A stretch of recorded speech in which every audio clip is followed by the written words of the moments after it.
What's up, guys?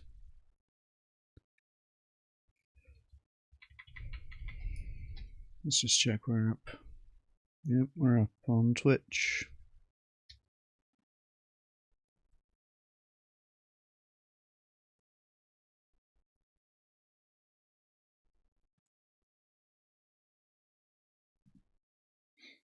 We're up on YouTube as well.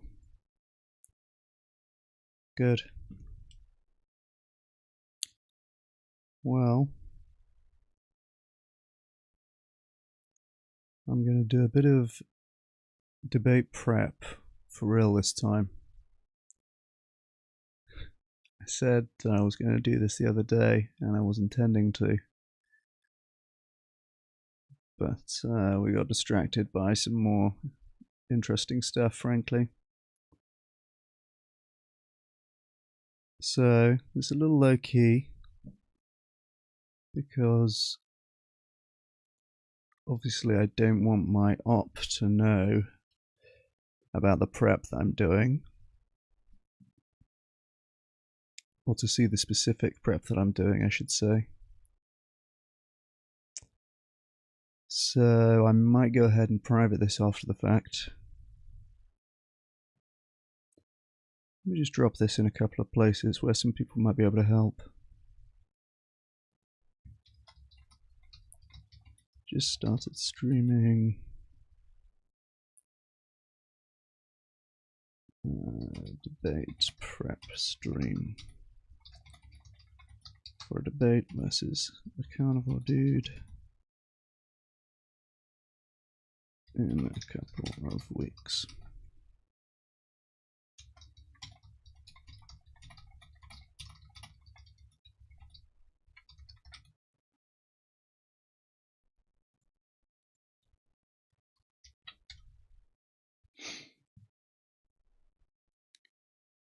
Let's drop this in a couple of places, see if we can get anyone by to help us out. There's very active and very smart vegan communities on Discord. So we'll see if any of them come by. Oh, did I put the link on that? I guess I didn't. That wasn't very good.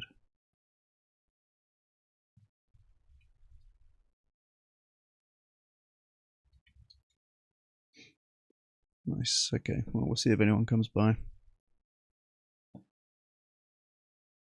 So we got a list of claims that the guy has DM'd to me. Let's take a pass through and see what we think of these, and then we'll go into some of them in some more detail. This is copy paste straight from the DMs. He says, my position would be an animal-based diet is the optimal diet for human flourishing. Not carnivore, though the name is catchy. Alright. Animal-based diet is optimal diet for human flourishing. Whatever that means. I believe a vegan diet is far better than the standard American diet full of gross UPF. Uh-oh. The UPF thing. I think he probably thought that he was being complimentary about vegan diets here, but he didn't know that I'd be triggered by the UPF thing.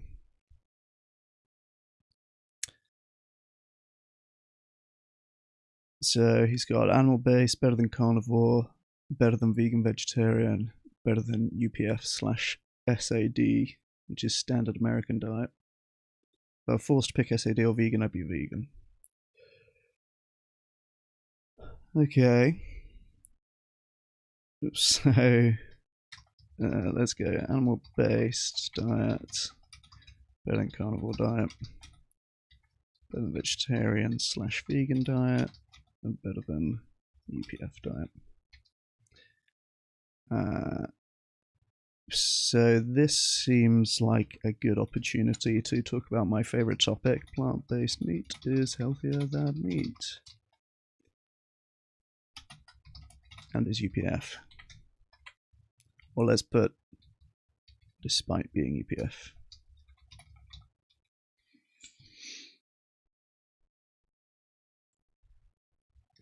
Just going to make a note of which ones I've got down.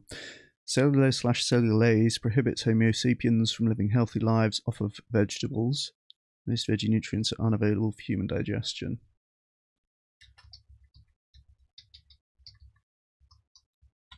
Yeah, this guy thinks that vegetables are unhealthy. So, without having looked too much into the basis of that claim, I feel pretty confident, kind of prima facie on this one. So cellulase stops humans having healthy lives from vegetables. And there's kind of a different claim. Most veggie nutrients are unavailable for human digestion. The way that that's phrased, this is one of those things that could technically be true, and it could nevertheless be true that vegetables are healthy. Right, so they have 500 nutrients, and we can only access 200 of them. Maybe we only need 100. And in any case, obviously there's better health outcomes for vegetarians and vegans. Better health outcomes for vegans. So that'll be an interesting one to get into. Fiber is not an essential human nutrient, and there's no daily minimum requirement. Yeah, I've heard this claim a bit in these kind of carnivore communities. I don't know what the basis of this is. Could this be technically true? Fiber is not essential human nutrient. I guess the second part's kind of entailed by the first, no daily minimum requirement.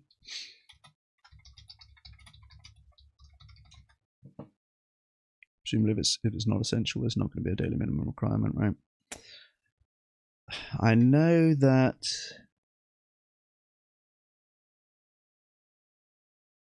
in the UK, they say that most people are below their fiber targets. It's to do with obesity and heart disease. I need to look more into the details of this. Again, this might be something that's technically true. It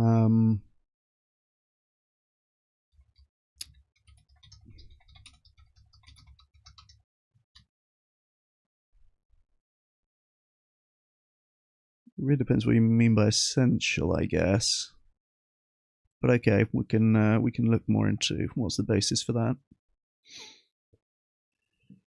It says, I'm super pro fruit, so not anti-plant. Fruit wants to be eaten. It's how plants spread genes, but stems/leaves/roots don't want to be eaten. It's how plants die.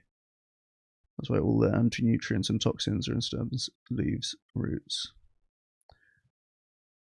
Yeah, it's an interesting framing here. Interesting use of the word want. The ascribing of subjective desires to different parts of plants here. Of course, if we're interpreting that literally, fruit doesn't want anything, right? It's fucking fruit. Likewise, stems, leaves, roots also don't want anything, right? They're not conscious, they don't have a subjective experience, they don't have desires.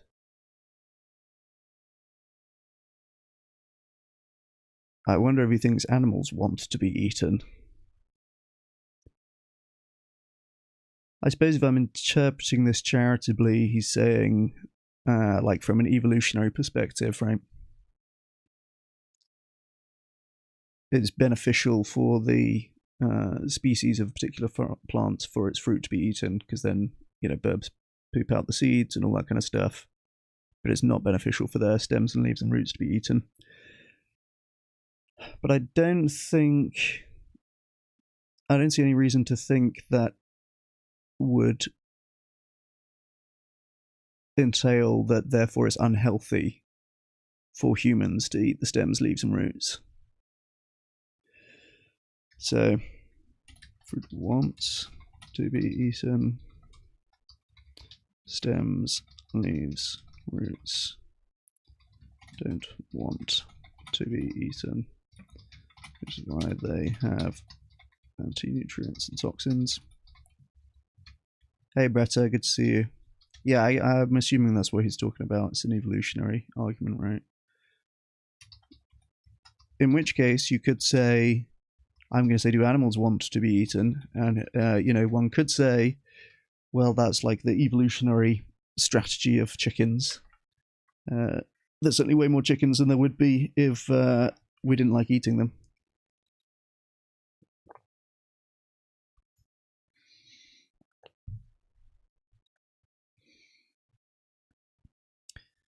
Weird framing, though.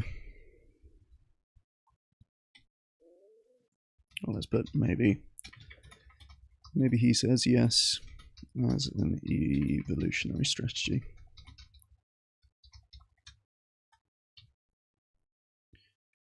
Regardless, I'll look forward to making fun of him for the wording of that. Right, this is where we get onto some more of the out there stuff. Hey, AQ. Yeah, true. That's what the colonists always say, right? If animals don't want to be eaten, why do they taste so good? So too for potatoes. But yeah, this guy's anti-vegetable, which is an interesting position. I'm a conservative Christian, but I promise not one of the well-known fundamentalist Baptist Republicans that dominate US discourse. I believe Judaism, Christianity, and Islam will promote an animal-based diet as blessed and do not bless vegetables. Whether you prefer to leave this column of my worldview, I'm happy to. You're cool. I'm confident I can present a persuasive case for an animal-based diet on purely secular, scientific, rational, evolutionary grounds. Yeah, so I think he's going to be talking a lot about evolutionary reasoning, right? Ancestral diet. That's something that Freddie Leroy's keen on saying.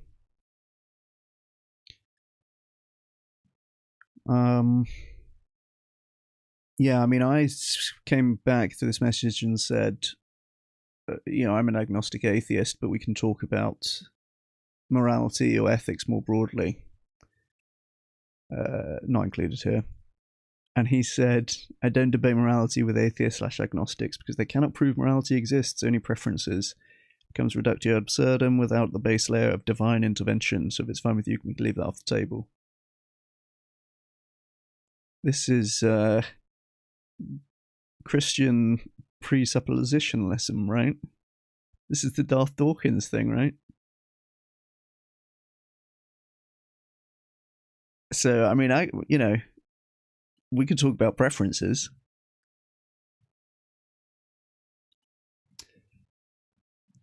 We can put this as kind of a different section, I guess.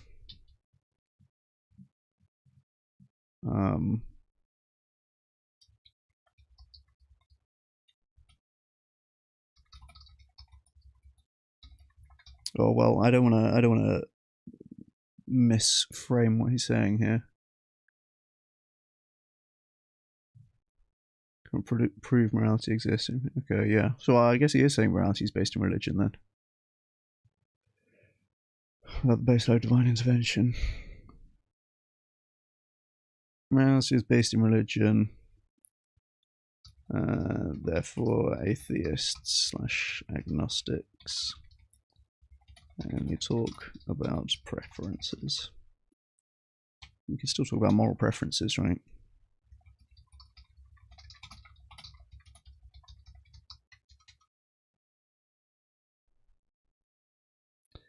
The thing, I don't want to derail the whole thing into a religious argument.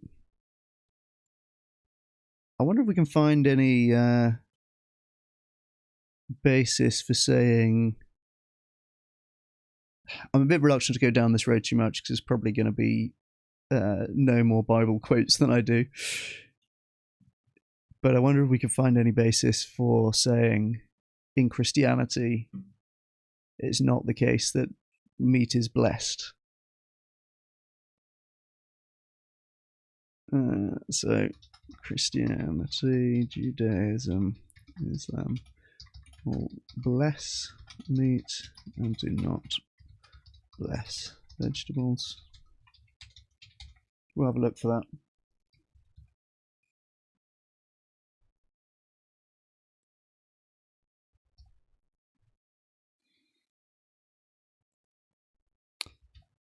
Climate disagreement.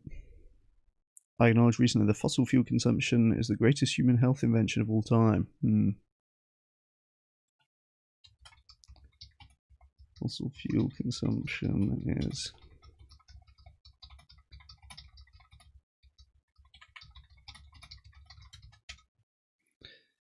Yeah, I think this is going to be mostly health. And then a bit of environment. And I guess I'll put this above the ethics. He has actually said at this point that he doesn't want to discuss ethics because I'm not religious. But we might still be able to take him there.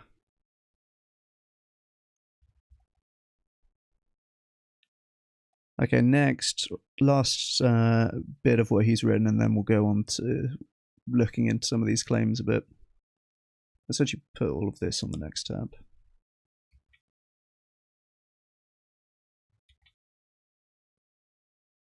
So these are 9 things where he thinks that we'll agree. And I replied saying I'm inclined to agree with, I think, 2 of them, and the rest are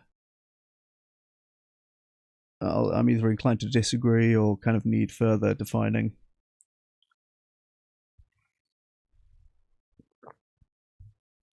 Humans want to be eaten by lions? Yeah, true. The most, I assume this is meant to say most important. Again, this is copy paste from the DMs. Most important question to answer when building a human diet is: will this diet lead to human health / flourishing?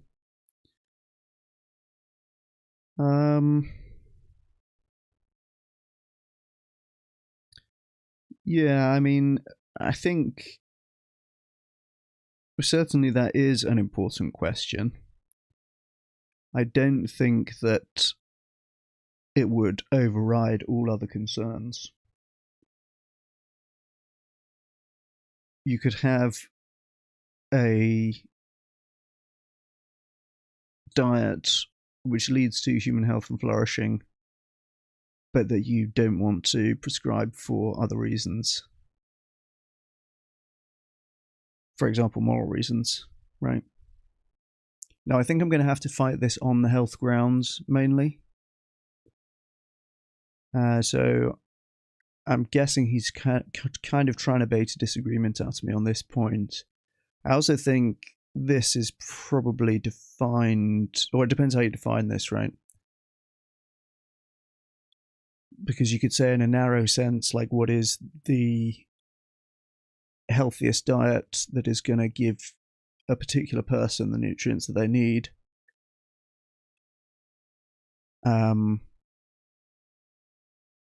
But also, clearly, if that diet is accelerating climate change or antibiotic resistance and superbugs and so on,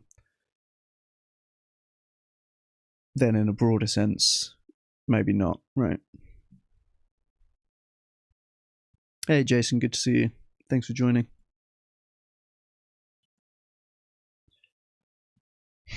So, I mean, I don't know where we would put that. Let's leave it there for now. Standard American diet is metabolically disastrous. Yeah, I like this, by the way. This is a little bit of a nitpick from me, but just, we had some fun. Standard American diet, SAD, is metabolically disastrous. SAB as well, you tell me. Presumably he's thinking British rather than American, but he's replaced the wrong letter. So I imagine this is meant to say SBD, Standard British Diet, rather than Standard American British. But there you go. Yeah, well, I suppose it depends how you're defining that, but yeah, I guess I'm inclined to agree with that. Clearly, I think the obesity rate in America is upwards of 60%, if I'm not mistaken, or obese and overweight. Upwards of 60%. I think obese is honestly pushing 50%. What percentage of Americans are obese? Yeah, 42 to 43%. So yeah, difficult to disagree with that one. I mean, I don't know. Yeah, I don't disagree with that one. I guess this is an ethical question, the first one there. Most important question when... Alright, well, I'm just going to copy paste that.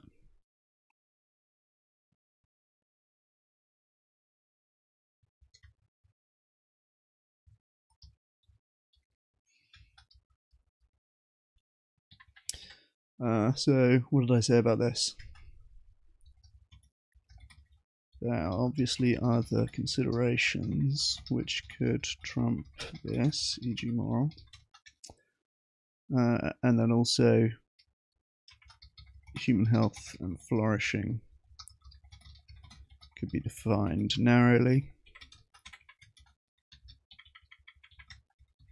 i.e. nutrients for one person, or more broadly, i.e. not causing climate change, AMR, etc. So 2, we're going to grant... Oh, whoops.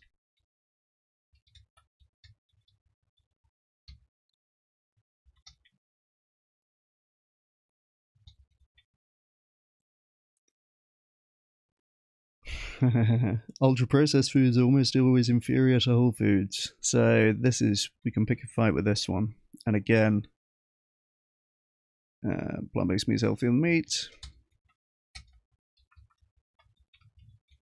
So, well, that's kind of going to be a similar point, but yeah.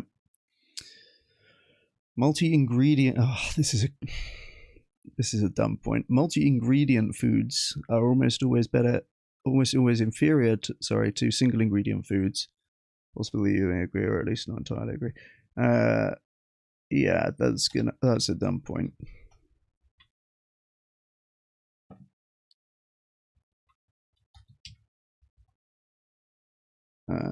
Does it make a salad less healthy to add more vegetables? Well, maybe he thinks vegetables are deadly, so maybe it's a yes to that.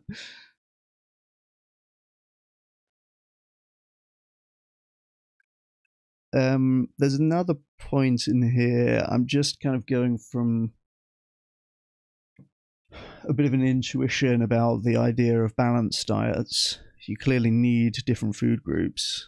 Humans require different food groups. Balanced diets. Again, we're going to look into all of these a bit more and flesh them out. Fruits are excellent food for humans. Yeah, I mean, I don't care to argue with that.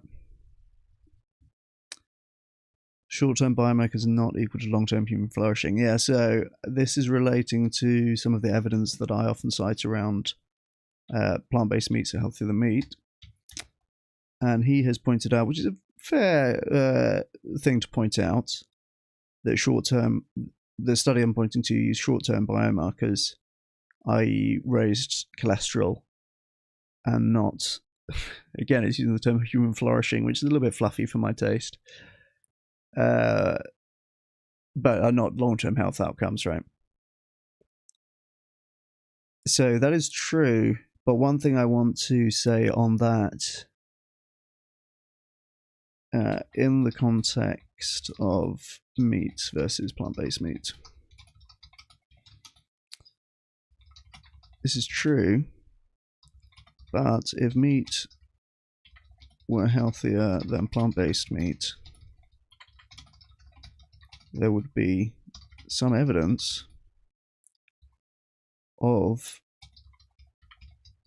improved health outcomes, or at least improved short-term health biomarkers.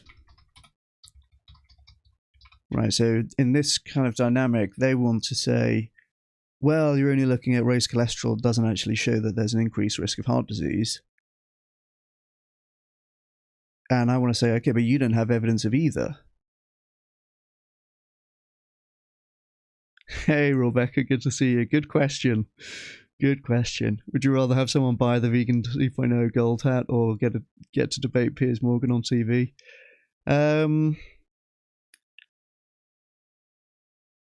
That's a really good question. I think I'd have to say gold hat, honestly. My assumption would be that if I had the opportunity to debate Piers Morgan, it was in his sort of programming schedule to have a vegan on to debate anyway, in which case it'd just be either me or some other vegan. And honestly, I don't know that I'd do better than like an Earthling Ed or a militant vegan in that scenario. So it seems like kind of a wash as to whether that would be a net good for animals, assuming that he's going to have some sort of vegan debate anyway. I think there are better vegan debaters than me. But in the case of someone buying the Vegan 2.0 gold hat, I'd be very surprised, honestly, if that ever happens. Obviously, I'd be buzzing, but yeah, I think the counterfactual seems to be better. You could say it's a little bit unfair. I'm assuming they would happen anyway in the one case, but not the other. But yeah. My ego wants to say I'd be great on TV and I'll take the Piers Morgan debate, but I think for the animals I'd have to go gold hat.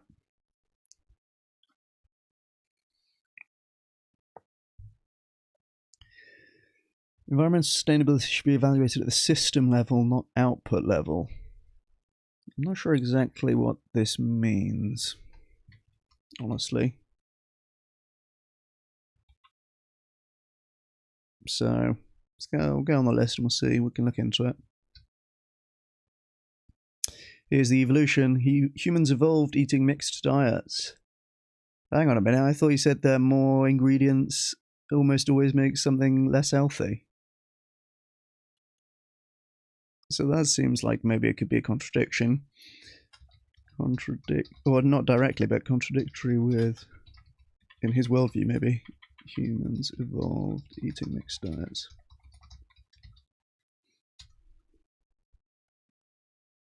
Right? Neither modern veganism nor modern industrial meat reflects ancestral conditions. There's that word. There's that ancestral word. I wonder if anyone in chat can give me hints about where some of these talking points are coming from. Some of these I have heard before, others I'm like a bit lost on. Just like what he even means or is getting at.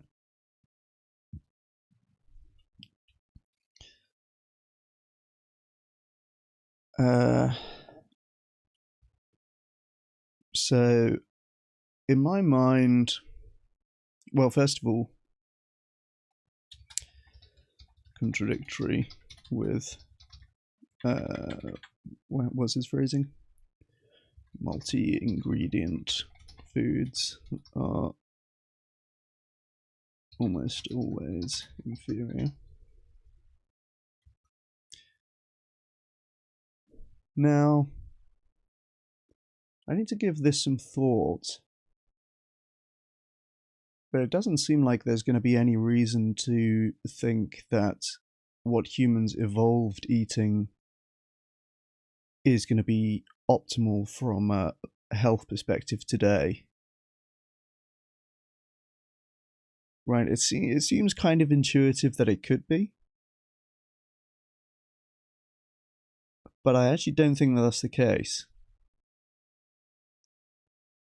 There's sort of an idea of like, this is what we were meant to eat, this is what we evolved to eat. But it doesn't seem like that's going to be particularly compatible with modern conditions necessarily. What we've evolved to eat was enough to stay alive and pass on our genes in prehistoric conditions. But I don't think that's any reason to think that that would be the healthiest thing today. Is there any reason to think that what we evolved to eat is the healthiest thing to eat today? Alright, last one then. Cafes, concentrated animal feeding operation, food outputs, and industrial waste runoffs are a disaster for humans. Yeah, okay, so again, I think that's the other one I agreed with, or don't see any need to disagree with. Is there anything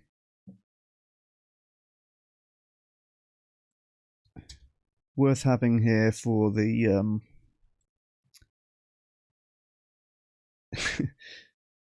the claim that environmental systems should be evaluated at the system level, not the output level?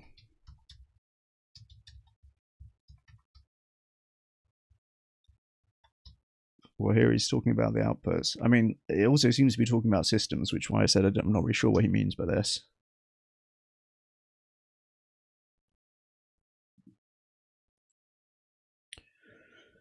Alright, well, what should we go after first then?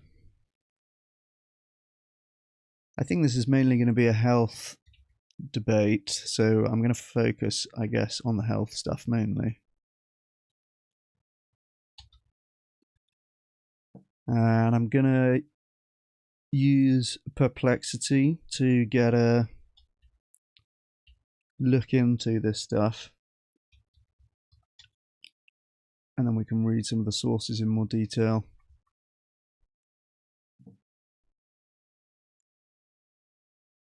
Antagonistic pleiotropy is an evolutionary theory suggesting that certain genes confer beneficial effects on fitness, such as increased survival or reproduction early in life, but cause detrimental age-related decline, senescence later in life. Learn from me. Ah, okay. From vegan gains. Evolutionary theory suggesting that certain genes confer beneficial effects on fitness early in life, but cause detrimental age-related decline, senescence later in life.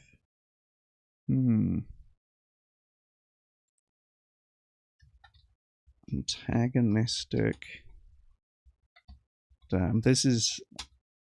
There's only a few people in chat right now, but I know you're all high quality people. Especially when it comes to knowing about this stuff.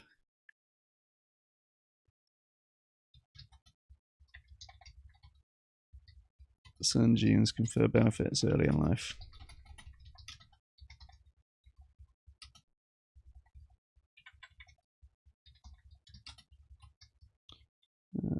But can be detrimental later in life. Senescence. It's a cool word. There you go. All right, nice. Well, that's a good one. Thanks for that, Jason.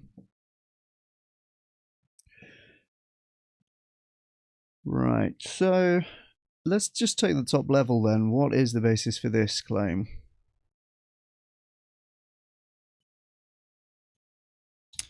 What is the basis for the claim that animal-based diets are optimal for human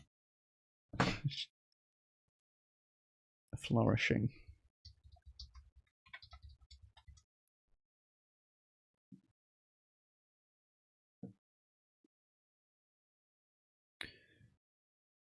Advocates of animal-based diets usually argue from four main pillars: evolutionary history, yeah, we've got that going on; human physiology, nutrient density / bioavailability, we know about these; and sometimes short-term clinical or anecdotal outcomes. Yeah, this is what we heard Sean Baker talking about earlier. Okay, this is starting to fit together nicely. Alright, looks like we're going to get into the evolutionary ancestral thing first. Claim here is that humans evolved eating large amounts of animal-sourced food, so such diets are natural or even optimal. Paleoanthropological work suggests that Pliocene hominins were increasingly reliant on hunted and scavenged animal foods with relatively low carbohydrate available in some contexts. The carnivore connection hypothesis proposes that long periods of low carbohydrate, high protein intake selected for metabolic traits, e.g. insulin resistance in some tissues, that helped humans cope with variable food access. Okay, so yeah, this doesn't seem like it's going to be particularly relevant in the modern age, right? Like, it could be the case that an animal-based diet is optimal if you're in a scenario where you don't know when your next meal is going to come from and you might not eat for several days. But that's not the scenario that either of us are in. Some recent metabolomics and archaeology reviews argue that efficient use of meat and fat, including ketosis during fasting, was important for supporting large brain energetics and seasonal food scarcity. Yeah, so again, it's not particularly relevant to today.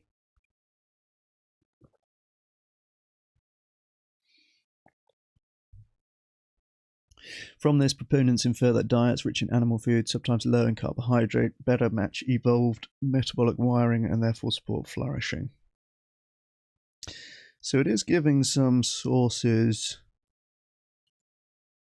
some papers that we can look at.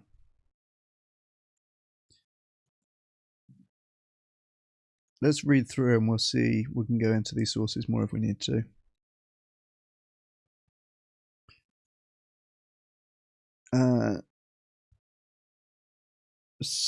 All right, well, we'll read the whole thing and then I can kind of make some notes. Second, human physiology and omnivory. Another line of argument is that human anatomy and physiology are those of omnivore whose health is supported and in some cases best supported by animal source foods. So, I mean, my main thinking on this is just there has to be some outcomes data to support this, right? Rather than just saying kind of theoretically, well, we have the anatomy and physiology that would be supported by animal-based foods. Okay, but why do vegans consistently have better health outcomes then? Reviews in nutrition and physiology emphasize that all primates, including humans, are omnivorous and that humans are distinctive in how strongly animal and plant foods are combined in typical diets.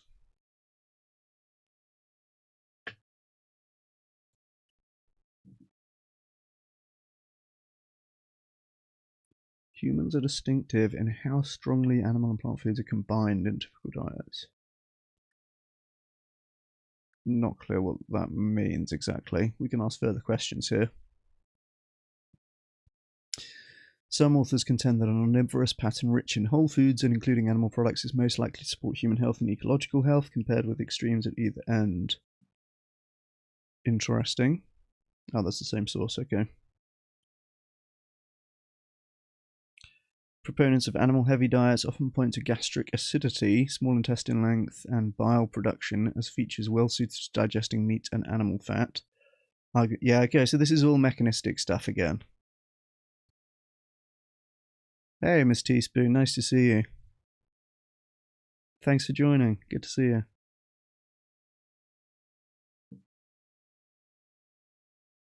Small intestine length and bile production as features well suited to digesting meat and animal fat, arguing this implies a health advantage when such foods are prominent, even though mainstream literature typically frames this as a capacity, not proof of optimality. Yeah, there would be some outcomes data supporting better health outcomes for people who follow, oh, that's the same source we opened earlier, for people who follow an animal-based diet then.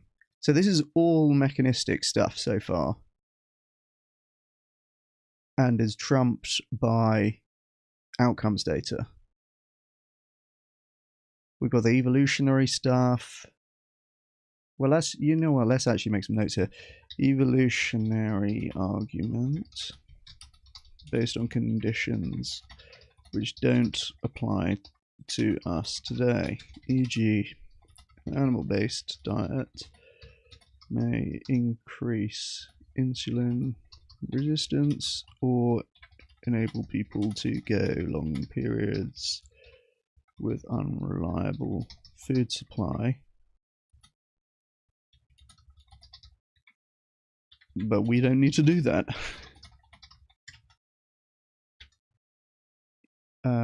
And then human physiology arguments. Physiology. So what were the things it said? They're acidic. What was it? Gastric acidity, small intestine length, and bile production. Gastric acidity, small intestine length, bile production. All suggest can eat meat, but this is trumped by health outcome data. Vegans consistently have better health outcomes. So all of that stuff is mechanistic. I think that's probably going to be an important thing to establish early on here, right? You're going to talk about, you're going to talk about lots of theories as to why this might be better. And you're going to talk about human physiology and ancestral diets and different mechanisms by which we might believe in the story that animal-based diets are healthier. But you need to actually show some evidence and some outcome data, because there is evidence and outcome data that vegan diets are healthier. So pretty easy so far, I feel. Taken together, this is used to claim that human biology is not just compatible with animal foods, but that excluding them risks working against our evolved design.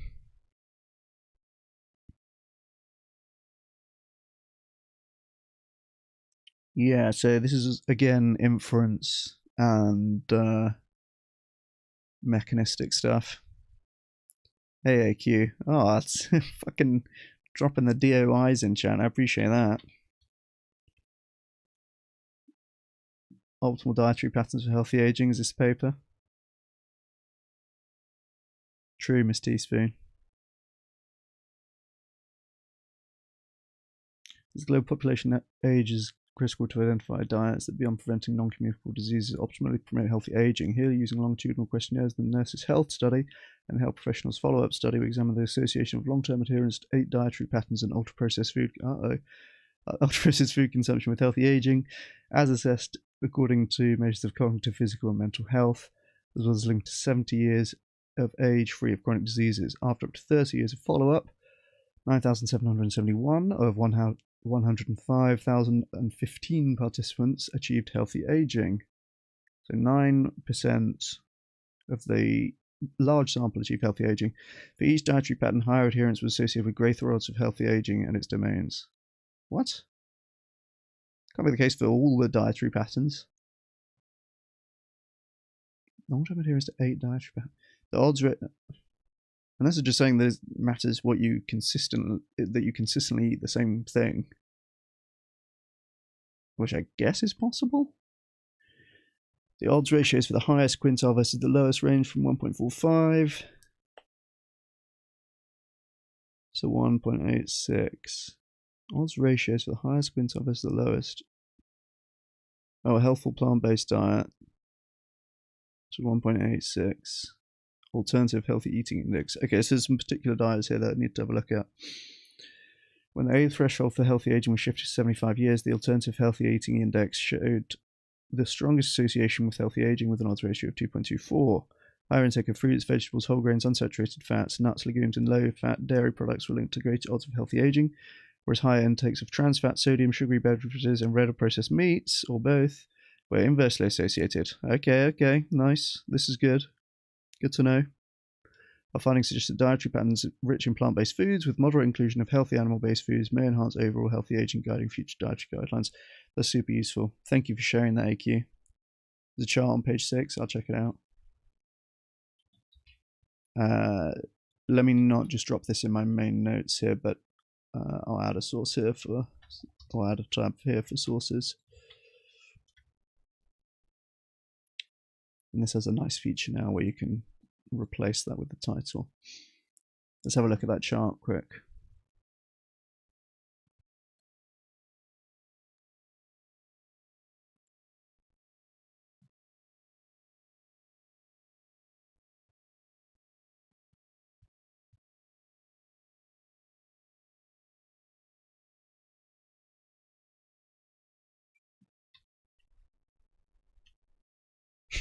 Turns head sideways to read.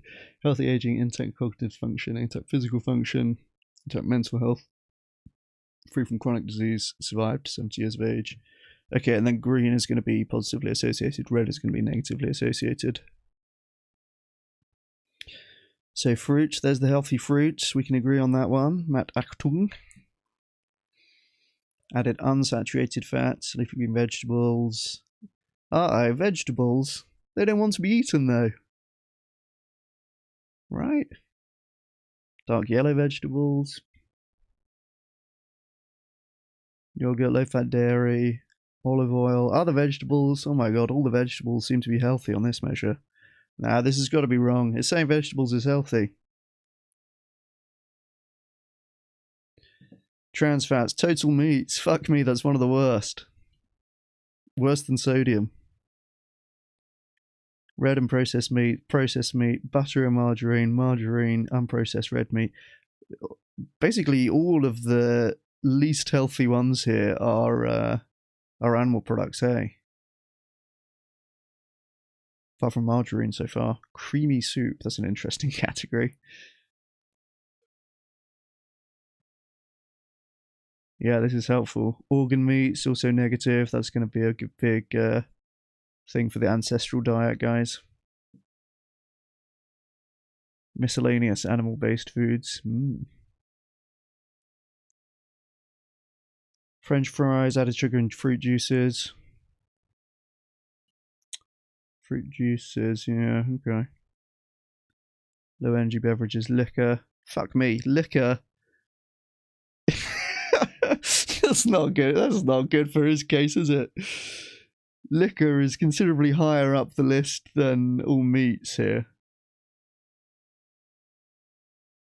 It's still in the red, still unhealthy, still negative associations with all of these 6 outcomes, but much less bad according to this than meat. Sweets and desserts, poultry coming out negative as well. That's an interesting one. A lot of people make a health case for chicken. So that's actually pretty interesting. And stars are going to be significant here, right? Yeah. Pizza. Coming higher up the list than meats. Beer. This is quite good just for the comical value of some of the things which are less associated with worse health outcomes than the animal products here. Beer, pizza, liquor. Yeah, this is a good one. Oh, I'll tell you what, starchy vegetables. There's the unhealthy vegetables. That's kind of interesting. Potatoes, no.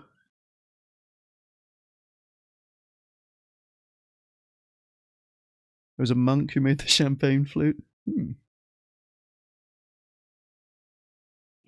Okay, yeah, this is pretty good. Thank you for sharing that. I'll make a note of that. Let's see, red, green charts on page 6. Damn, you guys are going to be too helpful for this. I can tell already. Right, so back to this. We're 2 down on the 4 main pillars of the argument that animal-based diets are optimal for human flourishing. And so far, it's all mechanistic stuff. It doesn't look like it's going to get better either. This is going to be mechanistic as well. Nutrient density / bioavailability. So again, this is going to be like a proposed theoretical mechanism by which this might be the case.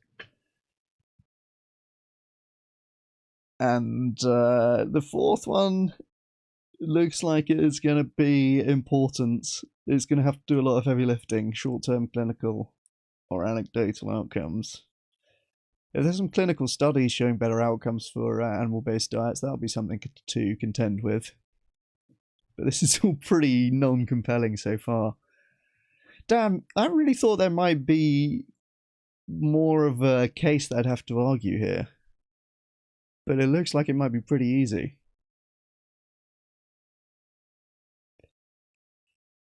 Number 3, nutrient density and bioavailability. This is probably the strongest evidence base that animal-based advocates lean on. Okay, okay. Multiple recent reviews describe animal source foods, meat, eggs, dairy, fish, as nutrient-dense providers of high-quality protein, essential amino acids, and several key micronutrients.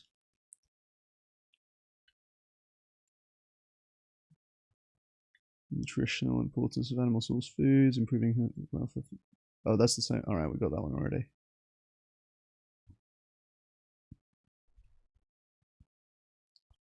Yeah, this is the one we've got twice. Okay, describe animal source foods as nutrient dense providers of. So it's still not talking about any outcomes here. These papers point out that vitamin B12, heme, preformed vitamin A, long chain omega 3s, and highly bioavailable zinc are either scarce or less bioavailable in many plant only diets. Okay, but we'd be looking for, again, I'm going to sound like a broken record going through this.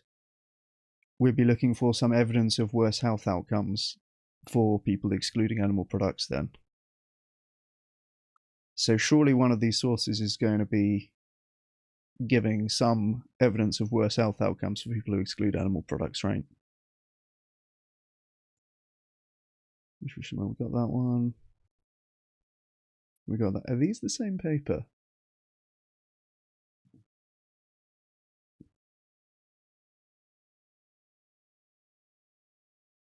This is weird, right?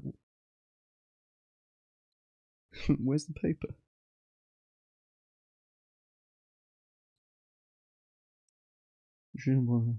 Sheffield, Fiorto, and Davis. Yes, it is the same paper, okay. Fine.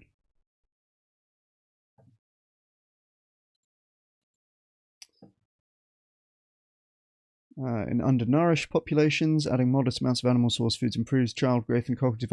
Hey, we got some outcomes data. We finally got some sort of evidence based on outcomes. Look at that. In undernourished populations, adding modest amounts of animal source foods improves child growth and cognitive outcomes and helps correct shortfall nutrients. So that's the same. All right, we've already got that source. So we finally got some outcome data, like halfway through the third of 4 points. And it's in undernourished populations. And it says adding modest amounts of animal source foods. So this doesn't sound like an animal-based diet to me. And probably not for populations in the US or the UK, right? This is like if you go to starving populations in sub-Saharan Africa and give them a bit of dairy, it helps the kids grow more. Not really the dramatic evidence outcome we'd be hoping to see for someone looking to make this case. So a lot of mechanistic speculation, which is all it is until there's some sort of evidence of this, right?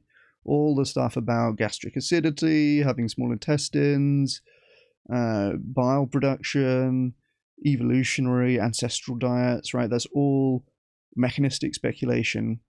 Some theoretical reasons why we might think that this is the case, and not outcome data. First outcome, or less, yeah, okay. Outcome data relates to modest amount of animal source foods in undernourished populations, e.g. starving people in low-income countries can get some benefits by adding some small amounts of animal products, but this is not relevant to me or Matt in the UK/US.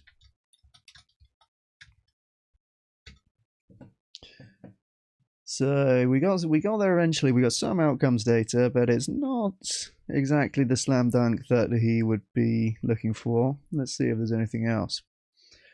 One review concludes that animal source foods encompass a noteworthy role in a healthy diet, particularly for supporting muscle mass and mitigating some age-related chronic conditions. Okay, that's the source that we got already. Okay. Again, have we got outcomes data for this? Supporting muscle mass and mitigating some age-related chronic conditions. Okay, animal source foods can support muscle mass and mitigate some age-related chronic conditions. So we'll have a look at that as well in more detail.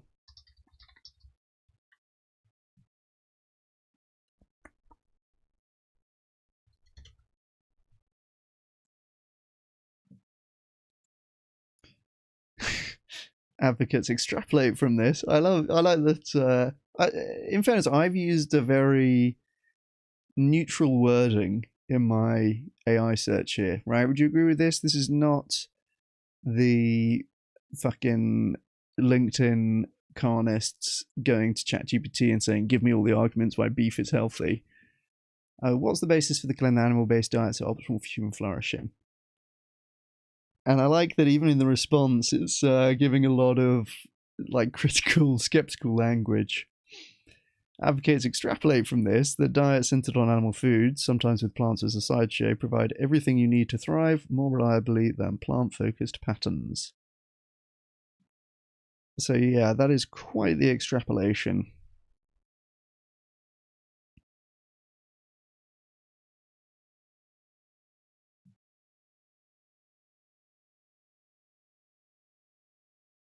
Looks like we've got a couple of outcomes claims here. Claimed evidence of actually better health outcomes when following an animal-based diet. But it looks like it's pretty weak in the sense of being really well, not relevant to our situation, right? We're talking about undernourished populations here and modest amounts of animal foods.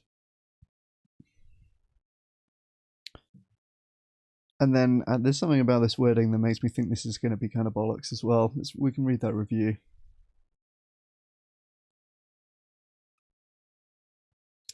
So, fourth of the 4 pillars. Finally, supporters draw on a mix of formal and informal evidence to argue that animal-based diets improve flourishing in practice. Okay, so here's some outcomes-focused stuff. Some narrative reviews highlight that inclusion of animal source foods can support muscle maintenance, strength gains, and physical function in adults and older people.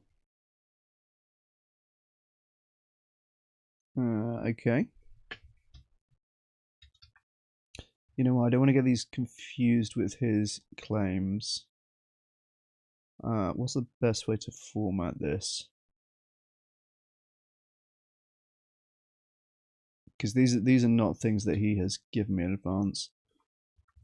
Let me just bold them for now.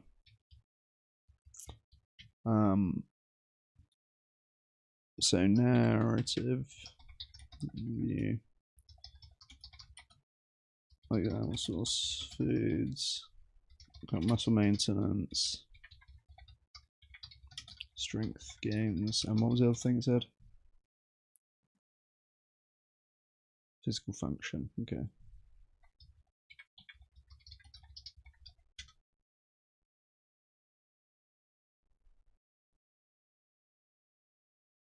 Well, get you, Miss Teaspoon. That sounds very fancy.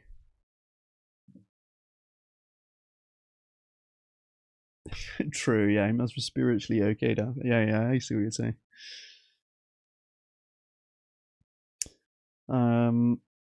Popular animal-based advocates claim benefits such as improved energy, satiety, metabolic markers, and mental health, tripling listed nutrient density, removal of potentially inflammatory plant compounds, and better alignment with ancestral patterns, although this is usually based on uncontrolled or self-selected data. Yeah, the sources for this are not academic sources. We've got vitalorigin.com and Michael Kuma. Based on okay. So this is the anecdotal. I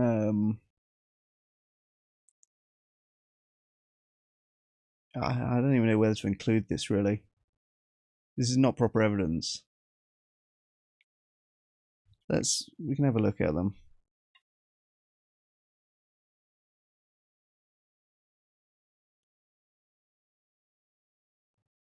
So the ancestral thing we've got already. Improved energy, satiety, metabolic markers, mental health. Okay, well that sounds like metabolic markers. There's got to be at least some evidence of that. Some claim improved satiety, metabolic markers. What other things here? Energy, mental health. I mean, yeah, we'll have to see if there's any evidence for any of this.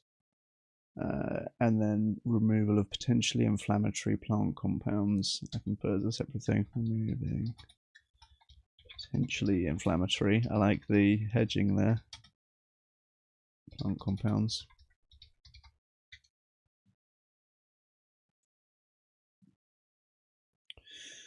There's also an ethical psychological flourishing angle in some writings which argue that feeling physically robust, lean, and mentally focused on an animal healthy diet contributes to overall life satisfaction, even this is rarely tested formally. Yeah, so this is going to be more anecdotal stuff, yeah, from not proper sources. It's not great, is it? It's really not great. Feeling physically robust. I mean,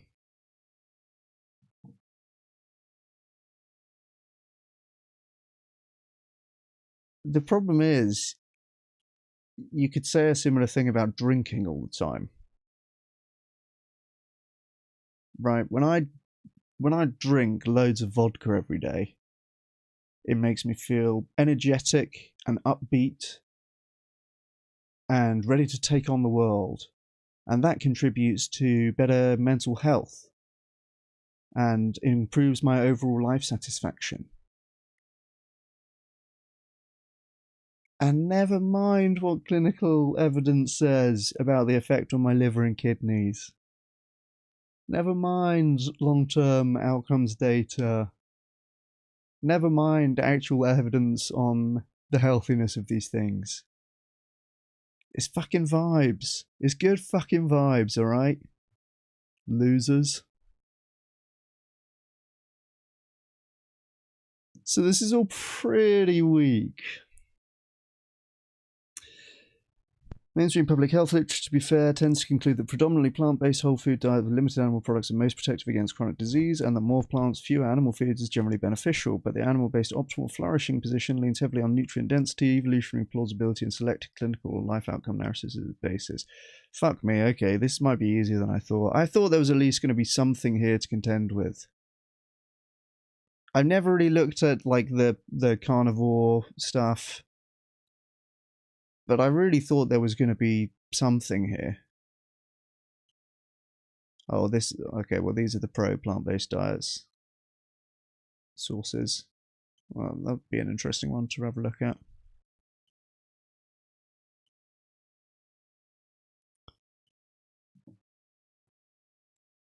Science Focus, BBC Science Focus. No, our ancestors weren't carnivores. Here's what they really ate and why it matters. Does this matter? I'd never want to go into this. I just don't think it matters that much. Oh, here's this guy.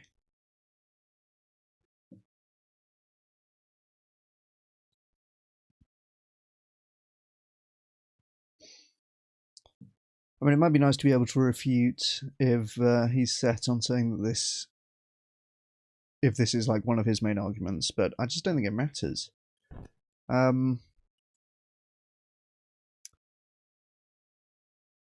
So,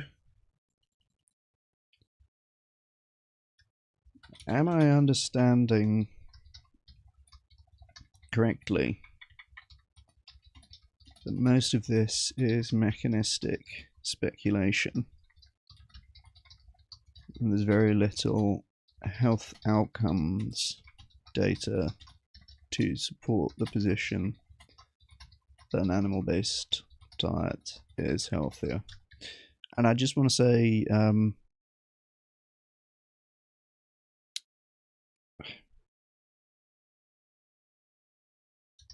please point out any health outcomes. Oh yeah, well, let's say any I'll say any actual evidence, any actual health outcomes evidence that supports the view that an animal-based diet is healthier. If anything, I'm prompting for an antagonistic position to my view. Oh no, your understanding is basically right.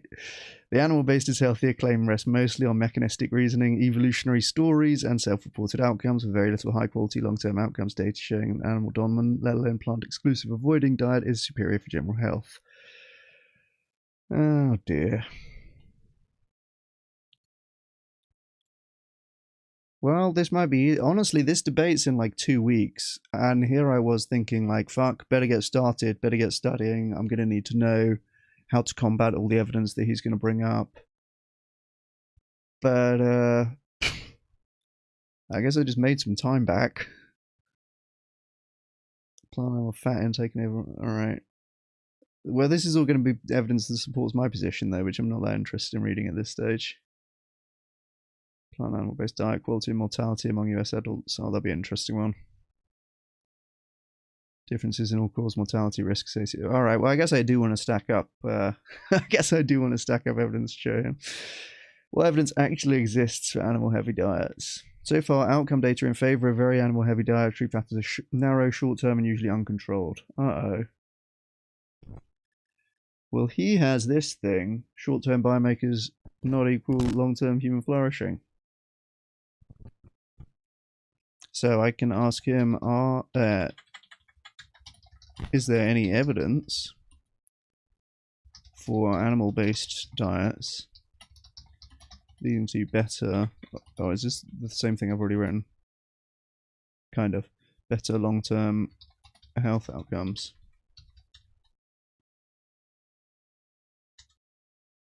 So it sounds like it's likely that he's going to bring up some short-term evidence,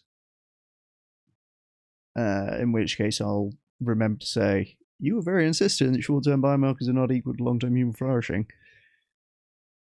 There's, again, like kind of a fucking flouncy way to phrase that. What he means to say is short-term biomarkers are not the same as long-term health outcomes. I kind of want to dispense with the flourishing thing early on. Do you know what? I kind of knew, even from his use of the word flourishing, that this is going to be some fucking poet who does not know how to engage with science and scientific literature. I kind of knew from that it was going to be vibes based. Right? I mean,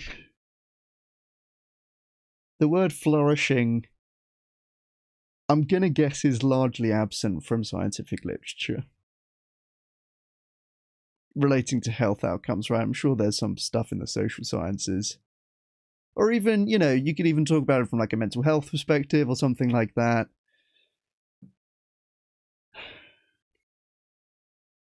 Yeah, what's the yeah? Is there a significant predictor of effect on flourishing here? What mediates the impact of animal intake versus flourishing? I should have known. I should have known. All right, so here's some actual evidence then. A large online survey of more than 2,000 people following a carnivore diet, virtually only animal products, found self-reported weight loss, large drops in HbA1c and diabetes medications, among those with diabetes, and perceived improvements in well-being. But it was cross-sectional, self-selected, with no control group, and high risk of positive reporting diets. We cannot show that the diet is causally healthier overall. I mean, this is going to be weak source. That looks like it's the same. Yeah, that's the same. The next thing is the carnivore diet, why it's not good for your health, from the British Heart Foundation. Let's have a quick look at this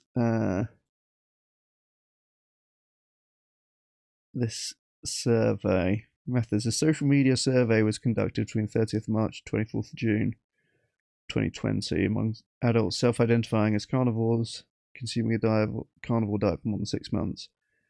Survey questions interrogating motivation, dietary intake patterns, symptoms suggestive of nutritional deficiencies or other adverse effects, satisfaction, prior and current health conditions, anthropometrics, and laboratory data. Okay, so yeah. I'll just repeat what Perplexity's just told me in summarizing this. No control group, self-selecting sample, right? So it's people who are into being a carnivore. They've been doing it for at least 6 months, and they're recruited because they're on this carnivore diet, and they're no doubt very keen to point to all of the great outcomes of their carnivore diet. It wouldn't be a reasonable method to survey a bunch of vegans and say, well, what effect do you think that a vegan diet has had on your health? That would not be very strong evidence, and so too in the case of the carnivore diet, right? This is, yeah, weak source. More recent follow-up nutrient composition survey of carnivore dieters also reports perceived overall health benefits and reduced medication use in people with diabetes, but again, this is self-report without randomization or long-term endpoints.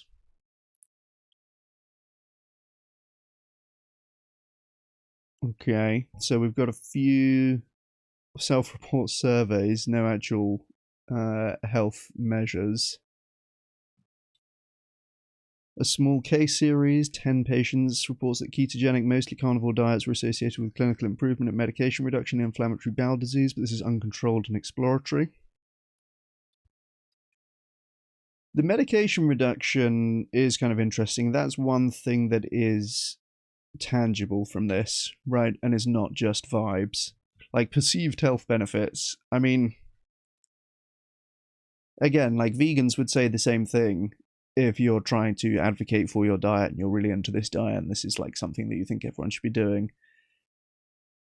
It's not very reliable to just go on the word of someone following a vegan diet that they feel better and they feel healthier.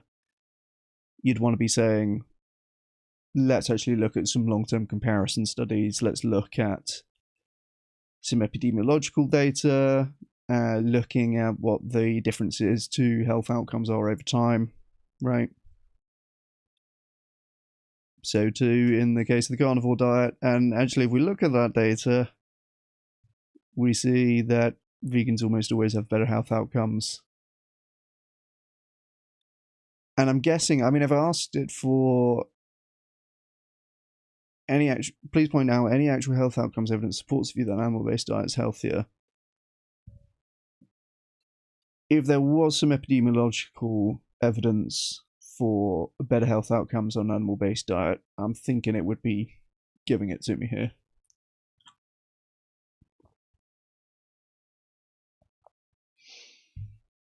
There are a few tiny short interventions on carnivore diets and inflammatory markers or body composition, but sample sizes are extremely small and outcomes limited.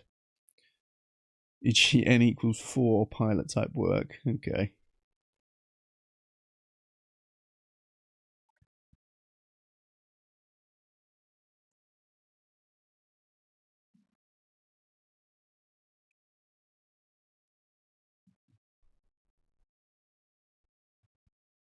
These studies suggest such diets can be followed for months and may improve some metabolic or gastrointestinal symptoms of selected, motivated patients, but they do not establish that an animal-based diet is broadly healthier than other options.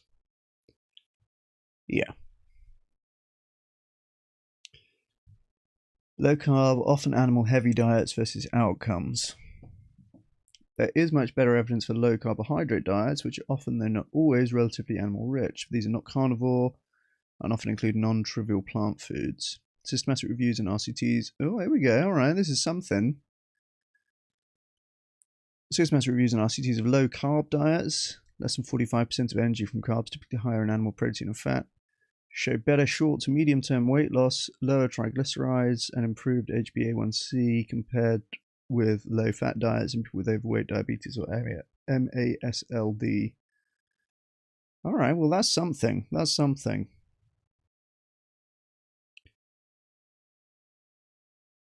It's not that surprising in some sense. Low-carb diets lead to weight loss. Like, we kind of know this. But it's very difficult to maintain.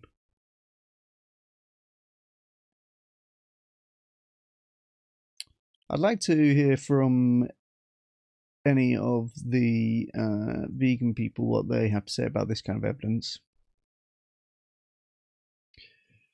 A 2025 meta-analysis. Whoa, here we go, lads. 2025 meta-analysis in steatotic liver disease found low-carb diets lowered HbA1c, triglycerides, body weight, and BMI.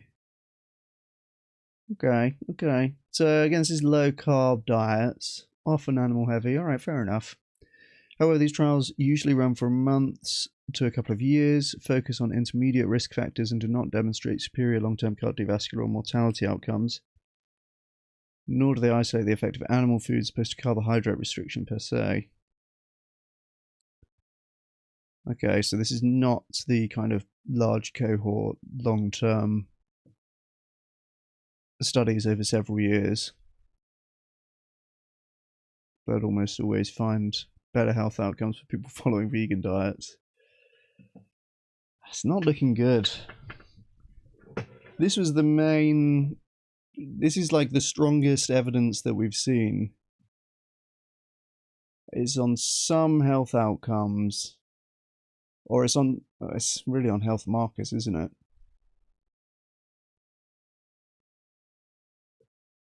Weight loss, I mean, that's something. Lower triglycerides, improved HbA1c. And then, yeah, same again, body weight, BMI, triglycerides. So yeah, it's not health outcomes. Do not demonstrate superior long-term cardiovascular mortality health outcomes. All right. So focus on intermediate risk factors. Yep. And again, my friend knows about this because he is ready to call it out on the plant-based meat versus meat from animal studies. So this is the strongest evidence that we've seen, and is still pretty weak compared to the evidence for plant-based diets. I really thought there was going to be more here, guys. What the broader outcome literature says about animal foods. Uh-oh. This is going to be the stuff that supports plant-based diets mainly. So I've asked for evidence of better health outcomes from animal-based diets, and it looks like we've got to the end of that.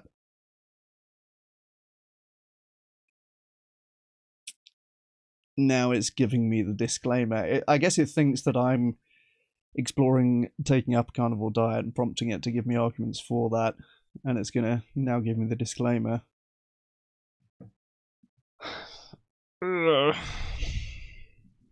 What the broader outcome literature says about animal foods. When you zoom out to prospective cohorts and meta-analyses looking at hard endpoints, the balance of evidence is neutral to negative for high animal-based patterns. Oh no. A narrative review of animal-based diets and cardiovascular disease highlights that low-carb animal-based patterns tend to increase saturated fat intake, raise LDL cholesterol, and are linked to higher CVD risk, whereas plant-based diets consistently reduce CVD incidence. Oh boy. So, in case this is not landing, this is cardiovascular disease risk is, of course, actually health outcomes. This is like how many of the people following each of these diets actually get heart disease, as opposed to here when we're looking at the strongest evidence for the animal-based diets or the low-carb diets, it actually is lower triglycerides, right, which is going to be some marker of potentially health problems. Improved HbA1c, which again is like blood test marker of potentially, right, people with worse HbA1c scores tend to have this disease at higher rates. Body weight again, right? I think body weight is well, again, it's not a problem in itself, right? It's like if you are obese, then it is like more likely that you will have these actual health problems, right, such as diabetes and heart disease and so on. So all of these are intermediate risk factors, as it says here. These, like, if you have higher markers of these particular things, then you're at higher risk for bad health outcomes. But it's not actually talking about the health outcomes themselves. When you actually look at the health outcomes themselves, having heart disease, right, like actually having heart disease, not some blood markers, plant-based diets consistently reduce CVD incidence. Hey, Tristan, good to see you. What we're doing right now is we're trying hard to find any evidence that might support animal-based diets being healthier. And it's pretty thin on the ground. I've got this argument in a couple of weeks against this Matt Achtung character who's arguing the health case for animal-based diets, and yeah, he's not got that much to go on, basically. A large prospective analysis found that higher animal fat intake was associated with higher all-cause and CVD mortality. So again, this is talking about people dying, right? There's actually health outcomes, not some blood markers. Whereas higher plant fat intake was associated with lower mortality. Replacing 5% of energy from animal fat with plant fat lowered overall and CVD mortality risk. Hey, this is the thing that you just sent me, isn't it, AQ? Is it on a... I don't know if I'm going to be able to access this.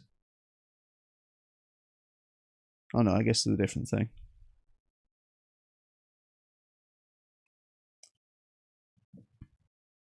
Okay, so actual health outcomes. It's not looking good. Does animal-based mean you have some meat or all meat? Like mostly meat, I think is what it means, Rebecca. He actually said explicitly not carnivore, so I'm guessing that he's talking about animal-based, like mostly meat, or mostly animal products, I guess.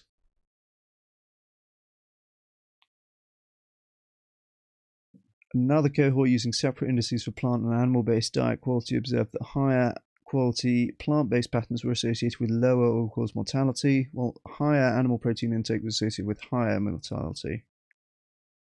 Can we read that again? Higher quality plant-based patterns were associated with lower... Okay. So this is more evidence for our case. Oh, this might be the thing that you sent me, AQ.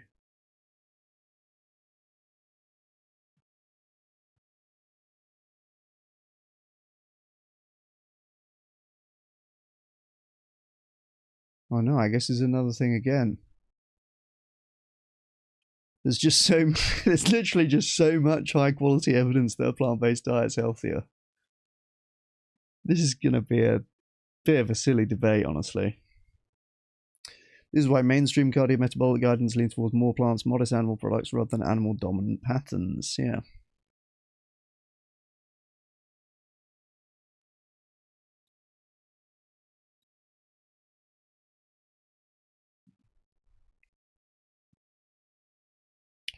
Where animal foods do have supportive outcome evidence, there is reasonably strong outcome evidence that including some animal source foods can improve specific outcomes in certain groups, which is then sometimes overextended into more animals is better. Yeah, I think that's what's going on here.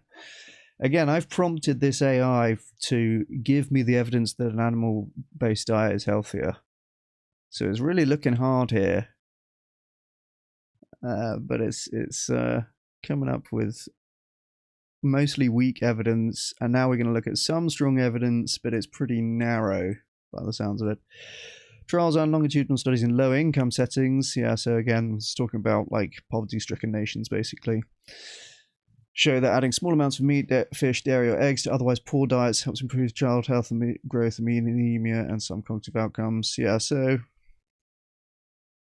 I think I'm just going to grant that. I don't need to argue that people should be vegan in sub-Saharan Africa. He's making the case that an animal-based diet is optimal for human health. He's got a lot of work to do. He's got a lot of work to do here. In older adults, higher protein intakes, often from animal sources, help maintain muscle mass and function and may reduce frailty, though this doesn't require an animal-exclusive pattern.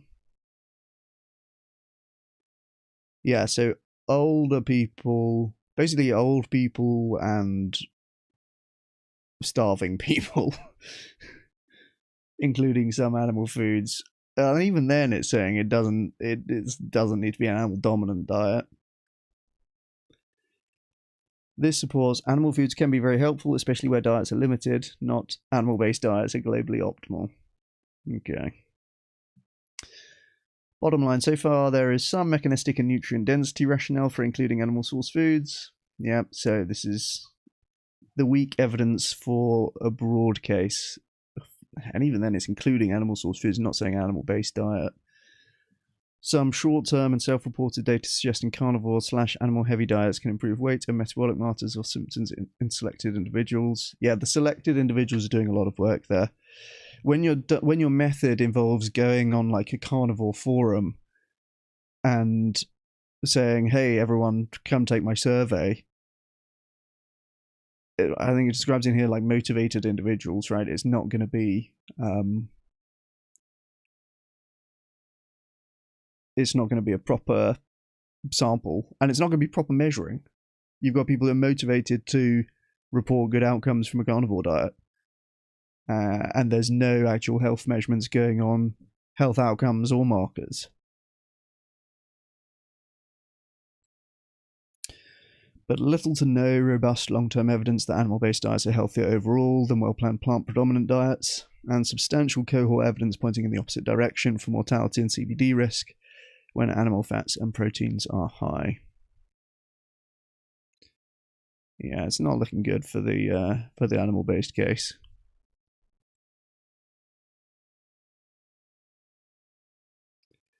So yes, as of now, the strong animal-based diets are optimal for human health position is mostly mechanistic speculation plus anecdotes, with only very limited, highly qualified outcomes data to point to. All right, well, this has been a useful exercise. I really thought there might be a bit more to contend with here, honestly. ChatGPT! I'm busted, Bruffin. You fucking busted me.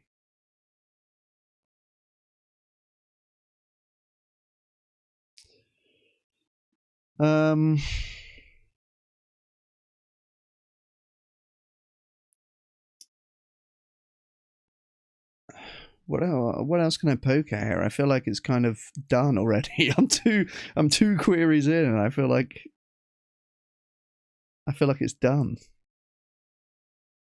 Should I just prompt? Surely there's something more. Surely there's something more.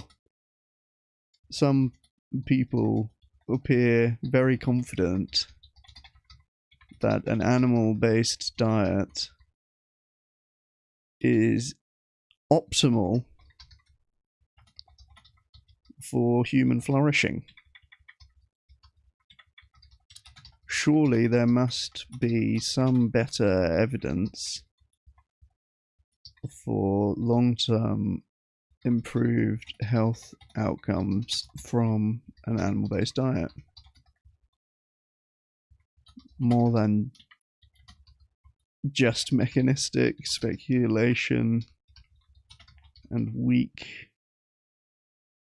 self-selected, self-reported outcomes or short-term biomarkers. Surely there is some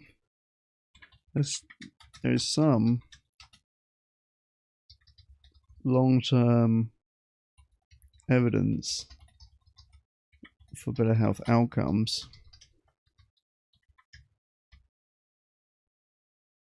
I'm literally begging. I'm literally begging for some evidence. You're not. Oh no! You're not missing a hidden trove of data. There is essentially no robust long-term health outcome showing that an animal-based, let alone carnivore-style diet leads to better heart health outcomes than plant-predominant patterns in a general population. Oh no! I'm literally begging for the fucking hidden evidence. It's telling me the same stuff. Large online carnivore survey.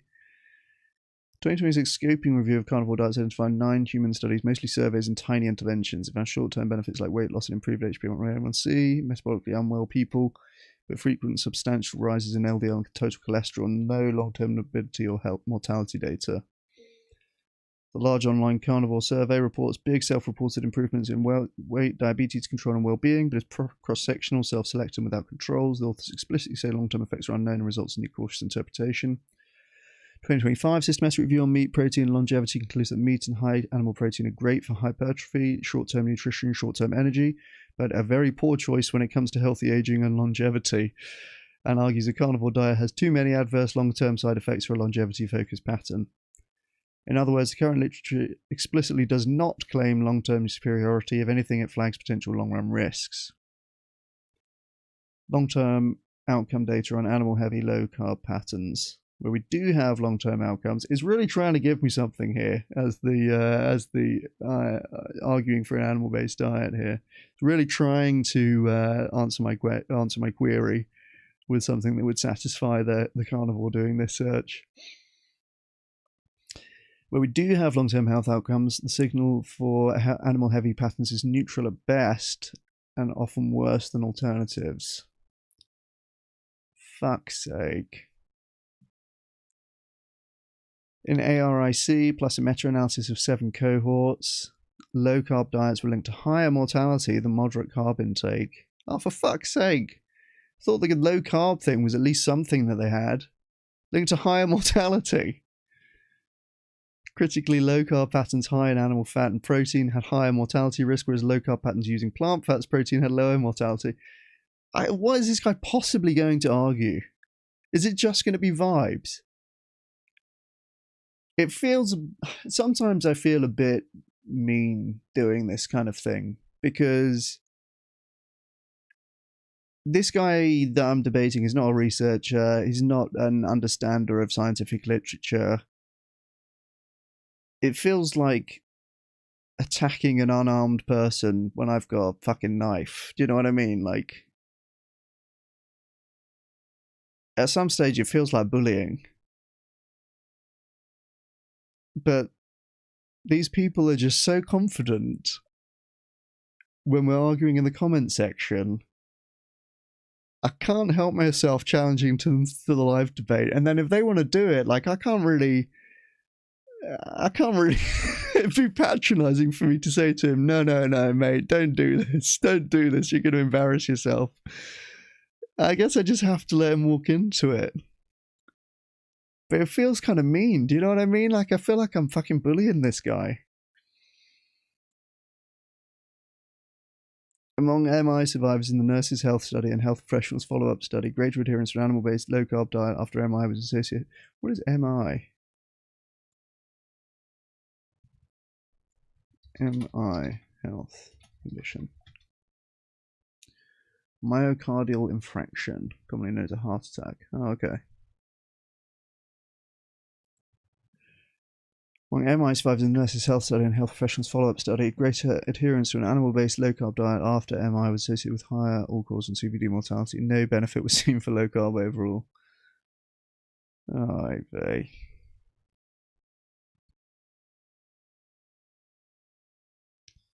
They're as close as we can currently get to animal-based low-carb long-term outcome data, and they point away from optimality. Goodness me. Could you argue muscular growth instead of long-term health? Yeah, I guess so.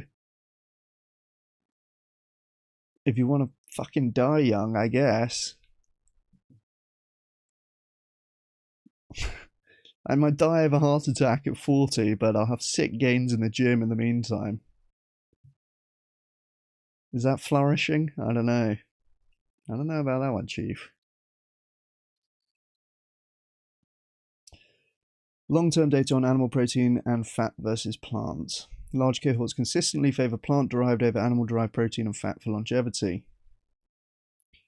A big US cohort found greater plant protein intake associated with lower all-cause mortality and CVD mortality, whereas substituting plant protein for red meat or egg protein reduced mortality risk. Animal protein itself did not confer a survival advantage. The Japanese cohort likewise found higher plant protein intake associated with lower risks of all-cause cancer and CVD mortality. Replacing red and processed meat protein with plant protein reduced risk. In another large cohort plus meta-analysis, low-carb patterns emphasizing animal fat protein increased mortality, while those emphasizing plant sources decreased it, again suggesting that the source, animal versus plant, is what matters for long-term outcomes. So the best prospective data we have argue that at population level, shifting protein and fat towards plants and away from animal sources, especially red and processed meat, improves longevity, not the reverse. Why people can be so confident anyway. Yeah, this is what we want. This is what we need.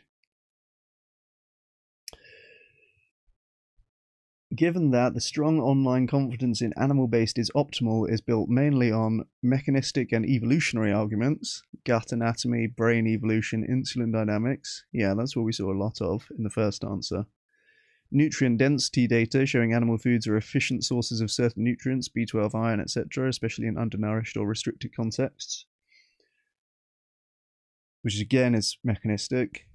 Short-term trials of low-carb/high protein diets involve improving weight and biomarkers in people with obesity, diabetes, or fatty liver, where the benefit plausibly comes from carb restriction, energy deficit, and higher protein, not from animalness per se. Okay. Okay, so this is the short-term biomarker. All right. And a lot of anecdotes / self-reported data that haven't been tested against proper comparison groups. Yeah.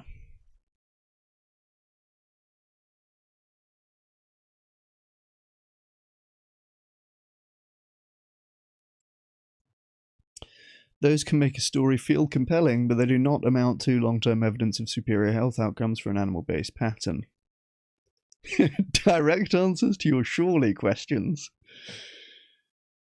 Is there better evidence somewhere that an animal-based diet is long-term healthier than plant-predominant diets in general population? Right now, no, there isn't. Okay. Is there at least some long-term outcome evidence in favor of animal-heavy patterns? The closest we have, animal-heavy low-carb indices in cohorts generally show higher mortality, not lower. So your skepticism is well-founded. At present, the animal-based diet is optimal for flourishing. The stance is not backed by strong long-term outcome data. It's mostly theory plus uncontrolled or short-term findings in literature that, when long-term outcomes are measured, tends to favor more plant-centric patterns instead.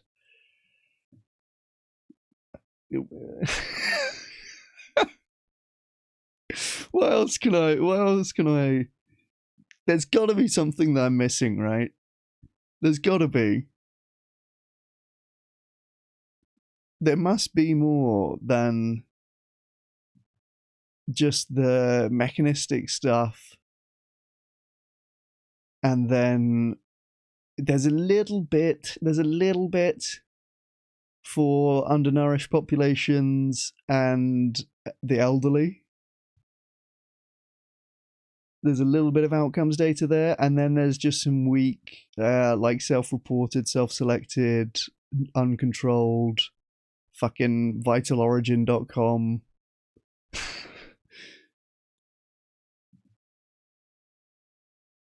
which appears to be selling meat. Beef organ capsule bundle. Oh, for fuck's sake. One of the best sources is literally a fucking meat shop. Oh, for fuck's sake.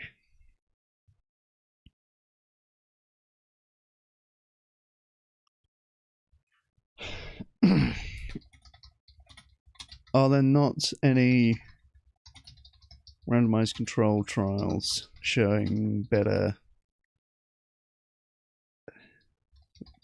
health outcomes or even biomarkers for animal-based diets? There must be something, come on.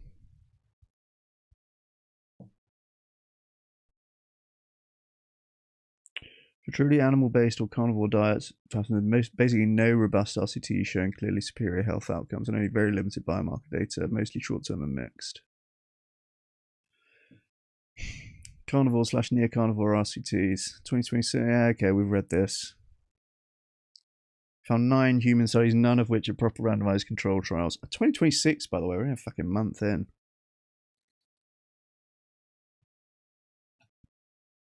Most were case series, small uncontrolled interventions or cross-sectional surveys report weight loss, some improvements HbA1c or inflammatory markers, but often a large rise in LDL. Yeah, okay, we read this already. So for actual carnivore/very animal-only diets, RCT evidence is essentially absent. Here's the low-carb stuff again. It's basically giving me the same stuff again at this point.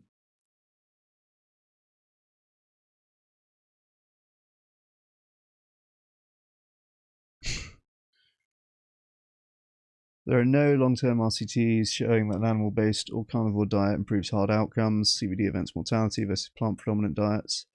There are some RCTs where animal-leaning low-carb diets improve certain biomarkers, weight, triglycerides, HbA1c, HDL, compared to low-fat diets. But these do not isolate animal-based as a cause of factor and often worsen LDL.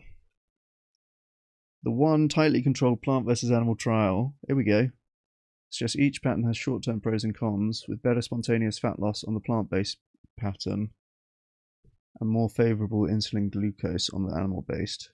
No clear overall winner from a health outcome perspective. Alright, well that's an interesting one. Low-fat plant-based diet. So if your bar is RCTs showing that animal-based diets are clearly healthier overall, that bar is not met with current evidence. Right, well let's... it's not looking good. So, in terms of the actual debate, I think what I'm gonna have to do is talk about the hierarchy of evidence first. Hierarchy of evidence. So strongest is, well, you have meta-analyses and systematic reviews, but strongest was RCTs with long-term health outcomes. Also strong epidemiology with long-term health outcomes.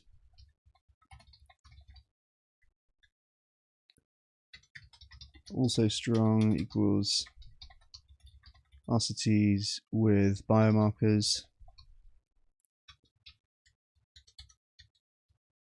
But then weak,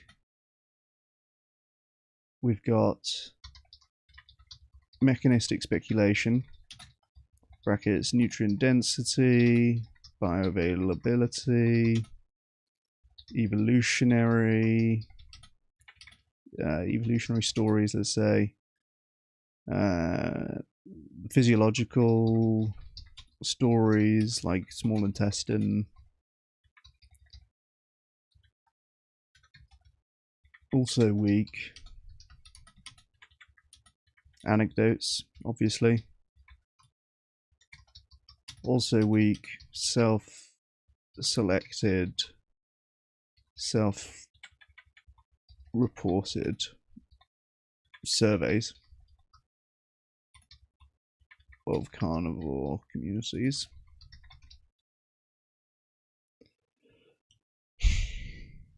Well, brackets anecdotes, I guess. Oh no, okay, there could be anecdotes that are not that.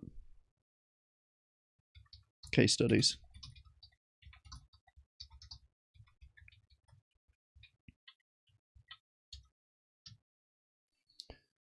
So that's going to be the first thing to establish.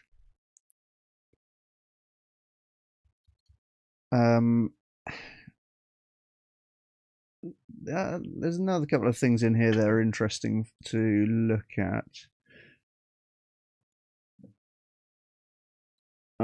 Let's see. Claims to be aware of. There was the weight loss, there was the insulin control, triglycerides, triglycerides, HDL cholesterol. There's some other things in there as well. You often see people saying the high meat consumption outcome data is really just SAD data and not relevant to their animal-based diets. Expect that. Interesting. Okay, AQ, that's very good to know. That's very good to know.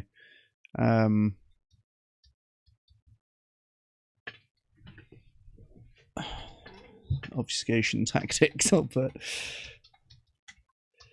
Claim that negative health outcomes from high meat diets is really just demonstrating, or is really just from standard American diet.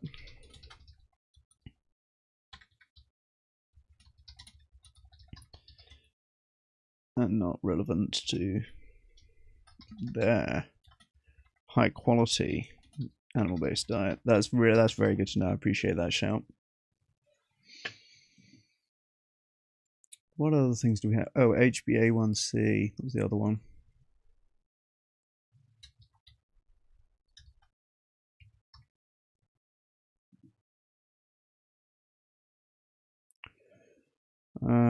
I wanted to ask about the cellulose thing as well.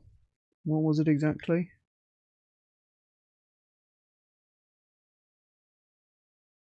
This debate is going to be nuts. This is going to be a bloodbath, surely.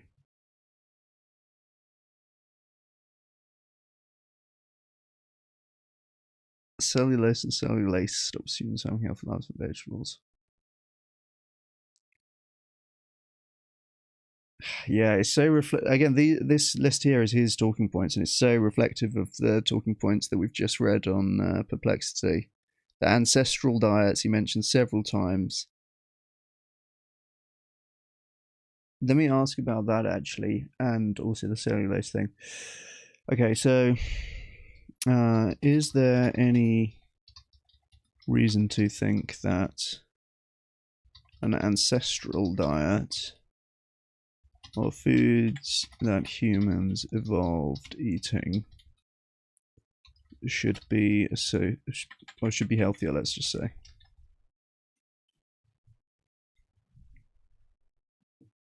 Oh, for fuck's sake. No. No, the evolutionary argument that foods or diets humans evolved eating must therefore be healthier does not hold up strongly as a basis for modern dietary recommendations. The evolutionary mismatch hypothesis is plausible but indirect. Evolutionary medicine posits that many modern diseases arise from a mismatch between our Stone Age biology and today's environment, including ultra-processed foods, there's that word again, sedentary life, and energy abundance. Ancestral diets were whole foods, meats, fish, tubers, roots, fruits, leaves, nuts, seeds, high in fiber, phytonutrients, and micronutrients with no refined carbs, seed oils, or ultra-processed foods.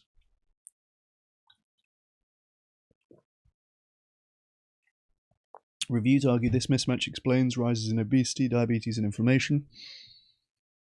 Modern Western diets produce a less diverse metabolome than ancestral whole food patterns, contributing to chronic disease.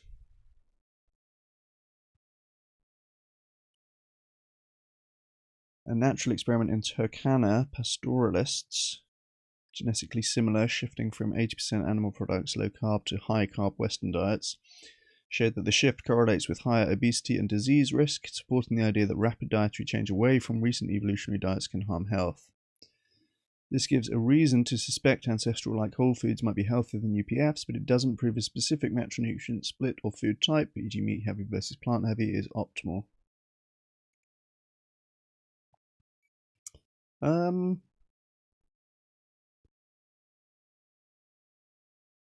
Well, okay, this is plausible but indirect to say, okay. This is a little more encouraging than I might have expected, honestly. It's answering in the context of my I kind of wanted to reset, because I'm not necessarily asking about meat heavy at this point. I just want to talk about the general evolutionary argument. Ancestral diets were diverse and variable, not a single optimal pattern. There's no one ancestral diet. Oh, well, yeah, that's true. That's another thing. Humans' diets varied hugely by geography, season, and technology. Yeah, so yeah, if your ancestors, it depends where your ancestors might be from, right? Estimates suggest 35% of energy from fat, 35% carbs, 30% protein. This averaged across hunter-gatherers who ate more animal foods in some regions, Arctic and savannas, and more plants in others, tropics. Paleoanthropology shows meat was crucial for brain evolution via protein, fats, cooking, but plant foods, tubers, fruits, were equally vital for starch, fiber, and carbs. Humans are obligate omnivores with adaptations for both. Critics note that evolution optimizes for reproductive and survival to breeding age. Hey, who said this in chat? Not for longevity or freedom from chronic diseases that kill after 50. Paleolithic people often died young from infection or injury, not heart disease. This is a great shout, whoever gave me this one. Was this? I miscredit. Jason Gett in chat giving me this talking point. That's a really good point. Evolution optimizes for reproduction and survival to breeding age, not for longevity or freedom from chronic disease that kill after 50. Yeah. So this is the main reason why there's like a disconnect between evolutionary ancestral diets, right? What we've eaten in our evolutionary history versus what's going to be healthiest today. Oh, fuck me, it's 1 a.m.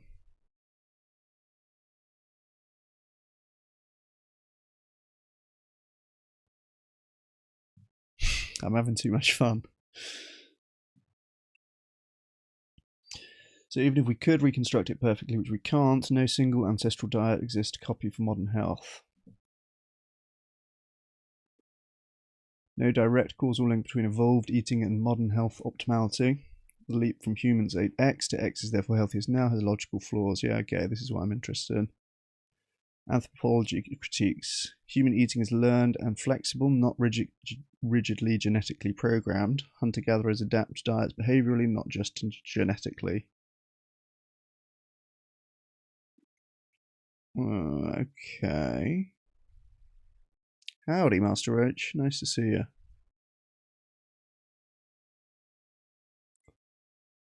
Paleo diets claiming ancestral fidelity lack strong RCT evidence for superiority. Short-term trials show weight loss, but no long-term mortality or CVD benefits, and risks like nutrient gaps or high cost.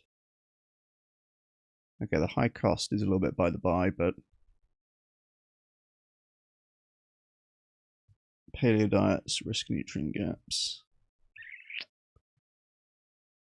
Okay. Cutting through the paleo hype. Yeah, I mean, without being able to express it so precisely, I've always suspected this might be bollocks. It's quite edifying to read the reasons why it is. Modern adaptations. Humans have evolved post-Paleolithic changes, e.g. lactase persistence, amylase genes for starch.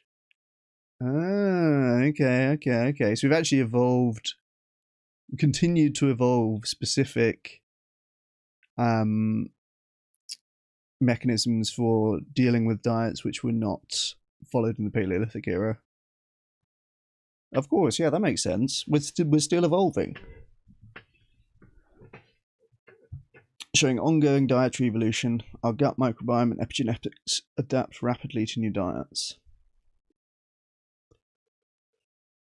Yeah, this is what Indef was saying the other day, the gut microbiome thing. I'm opening all these tabs like I'm going to fucking read all of them, but obviously not. Outcomes data, not evolutionary stories, should guide us. Plant-rich, whole food diets often outperform high meat patterns for longevity markers despite not being ancestral everywhere. When the argument has some traction, it does usefully highlight why whole foods, ancestral or not, beat the UPFs. Oh no! And why extreme novelty, e.g. high refined carbs, might mismatch metabolism. But it doesn't reliably pick winners between meat-heavy or plant-heavy, whole food or omnivory, but that comes down to empirical nutrition science, not just what cavemen ate, yeah. Inuits held to have epigenetic changes to cope with all the meat. Ah, really? That's interesting. Yeah, that makes sense. And what was the other thing? Oh, the cellulose. What's the basis for the claim that cellulose/cellulase prevents humans? What was his? What did he say exactly?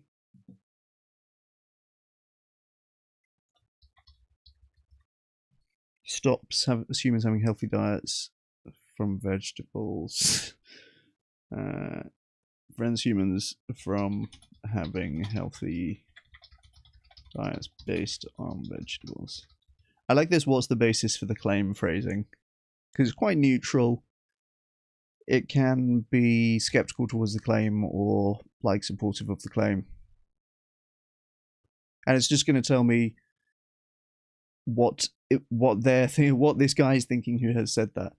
Oh, I guess I guess it didn't tell me that. It just says no scientific basis for the claim. No, there's no scientific basis for the claim that cellulose or the lack of cellulose prevents healthy vegetable-based diet. Cellulose is indigestible fiber that provides benefits when we access vegetable nutrients via mechanical breakdown and enzymes. But I want to know the Steelman position for that claim.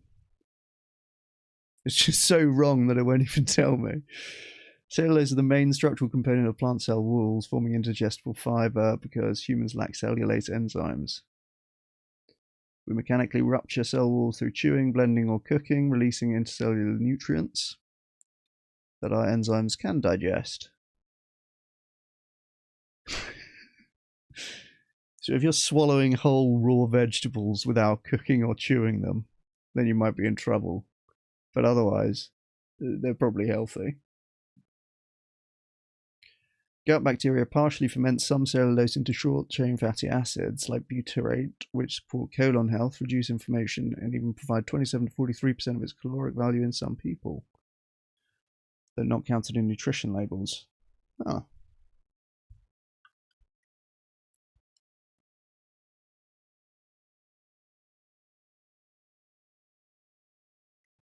Oh, genetic. Yeah, I see what you're saying, AQ. Yeah, that makes sense. So they're evolved to deal with the meat-heavy diet because they don't have access to plant foods for the most part.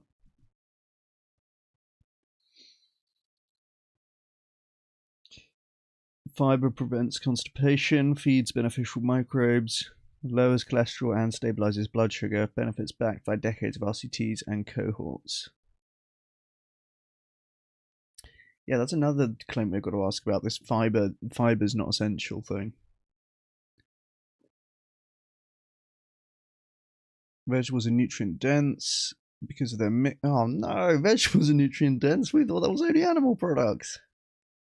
Because of their mix of digestible contents and indigestible fiber.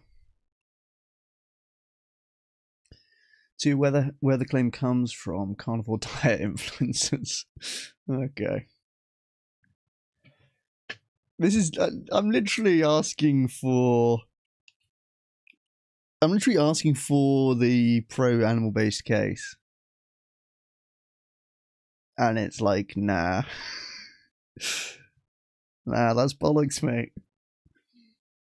Proponents like Paul Saladin, okay. This idea circulates mainly in carnivore/animal-based diet circles, often tied to fiber being unnecessary or harmful. Yeah, this guy's literally just like a... Who's that guy earlier that we watched debating militant vegan? Sean Baker. It's just a fucking Sean Baker viewer. Proponents like Paul Saladino argue vegetables, leaf stems are plant defenses, with cellulose fiber irritating the gut, blocking nutrient absorption and promoting inflammation. They claim animal foods provide bioavailable nutrients without this problem. The first one's for YouTube. Paul debunks the common recommendation that vegetable fiber is beneficial for gut health.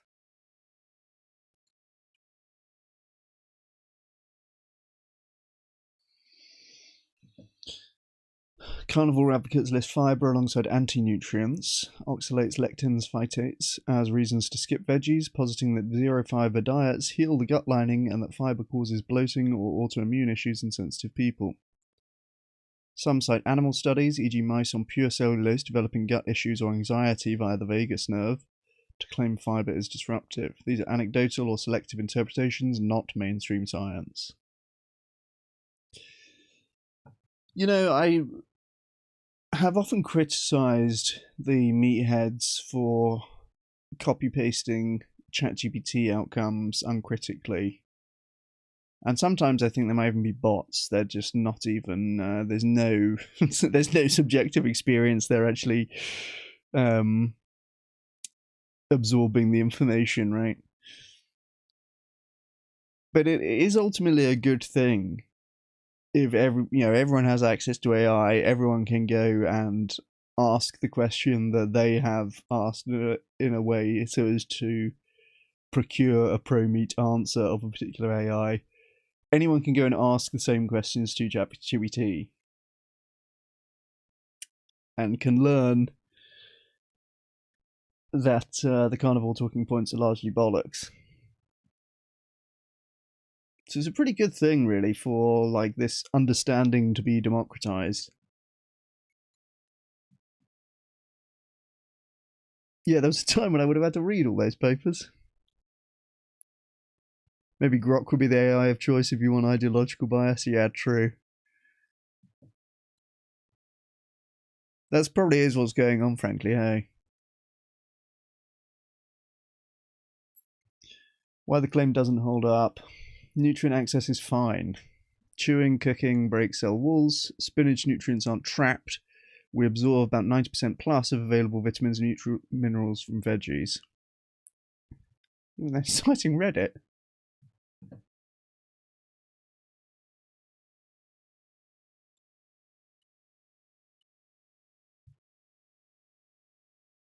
Okay, well, there is a scientific paper in there as well.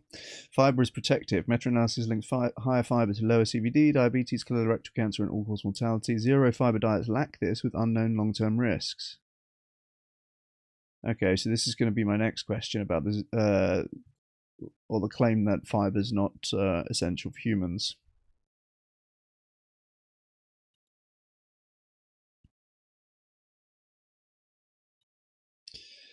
Carnivore evidence is weak. Self-reports of gut relief exist, but no long-term RCTs show superiority. Microbiome studies show plant fiber boosts diversity, while carnivore may reduce it. Urban microbiome shift. Some city dwellers have fewer cellulose-degrading bacteria, but this doesn't make veggies unhealthy. It underscores fiber's role in maintaining gut health.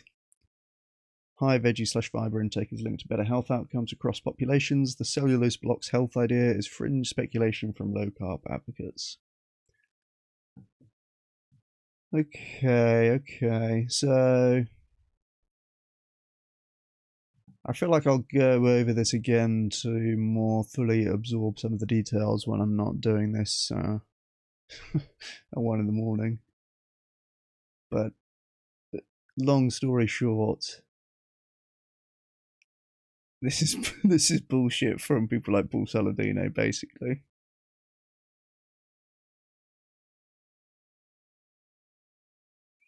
What's the other thing they want to ask about? The fiber. What's the basis? So, okay, what's the basis of the claim that fiber is not essential for...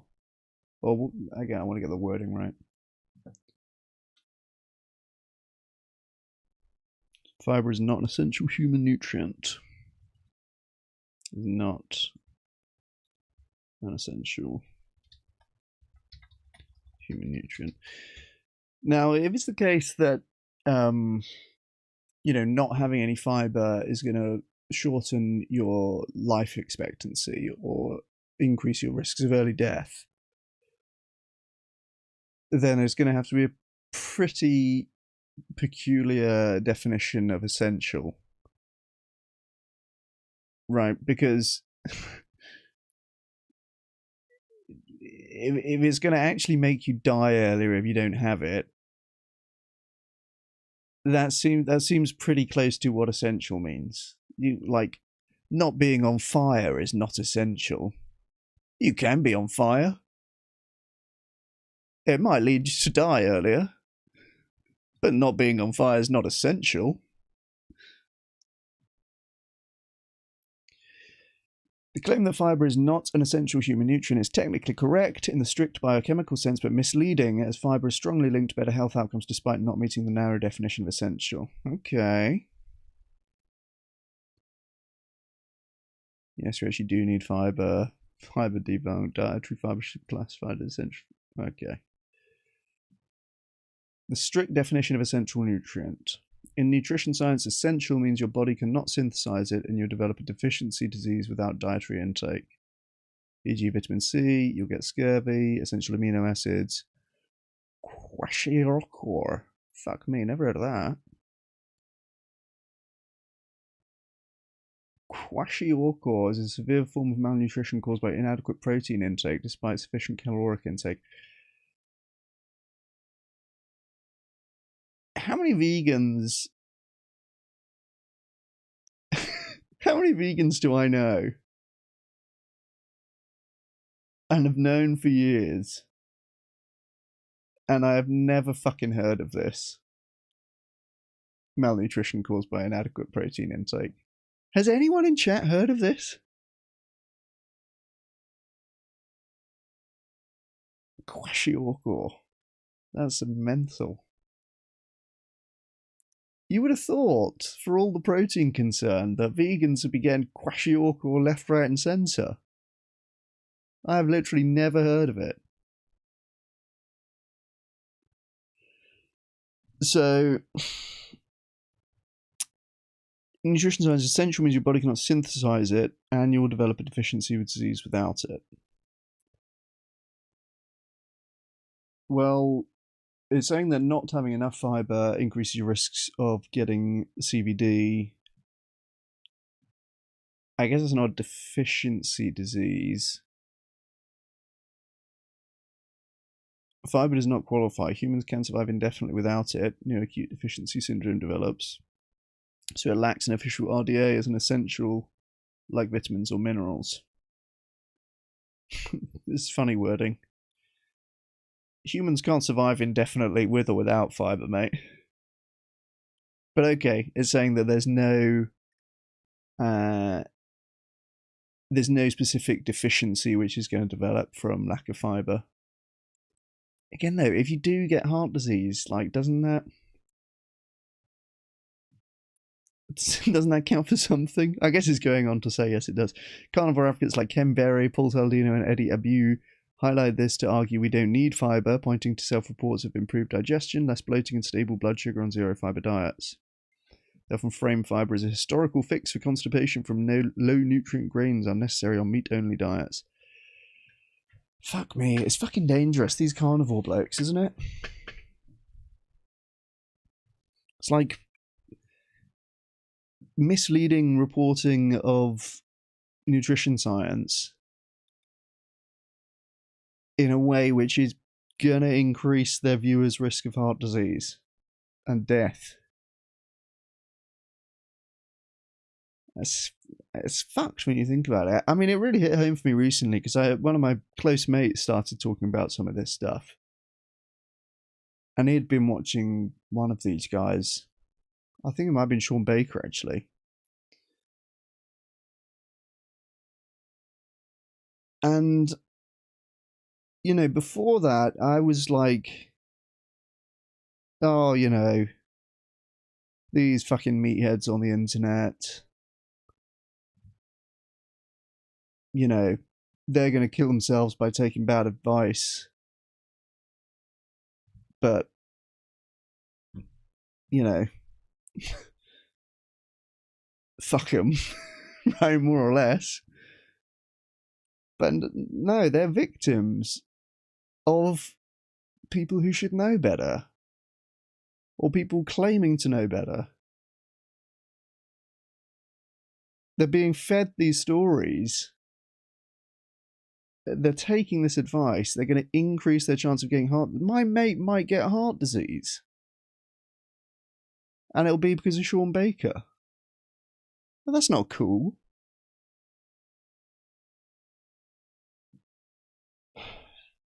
It's fucked up. These people,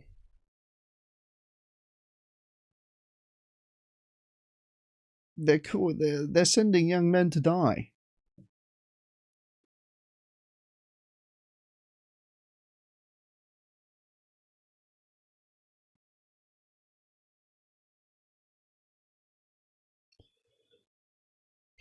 Why fibre is still crucial for optimal health.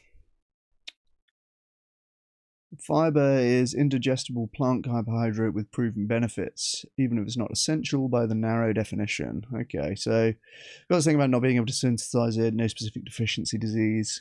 That is the narrow definition by which fibres are not essential, but now we're going to hear about why it's still important. RCTs and meta-analyses link higher fibre to lower risks of CVD, stroke, type 2 diabetes, colorectal cancer, and all-cause mortality. E.g. Lancet meta of 185 studies, 10 grams more fibre a day equals 15 to 30% lower disease risk.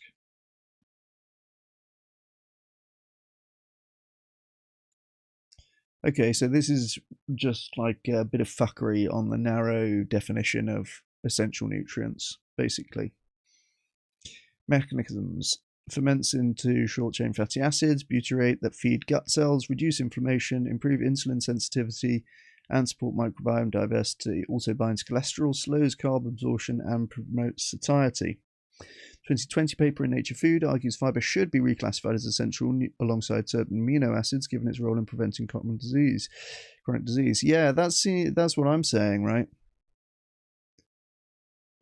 If you're really going to increase by 15 to 30% for every 10 grams of fibre that you don't have your risk of cardiovascular disease, stroke, type 2 diabetes, colorectal cancer, they are, in a sense, fibre deficiency diseases. So, yeah, not having it can lead to deficiency diseases. That'll be what this paper's arguing. Guidelines recommend 25 to 38 grams a day from whole plants for these benefits. Carnivore counter-arguments and limitations. Advocates claim fibre irritates the guts, worsens IBS, and is unnecessary if you avoid carbs/plants. Self-reports and small surveys on carnivore diets note fewer bowel movements, less gas, and perceived gut healing, possibly from removing irritants like FODMAPs or anti-nutrients. But no long-term RCTs compare zero fibre versus high fibre for hard outcomes. Microbiome shifts to low diversity raise concerns. Microbiome shifts to low diversity raise concerns for colon health and immunity. So a lot of this is about farting and pooing less. That's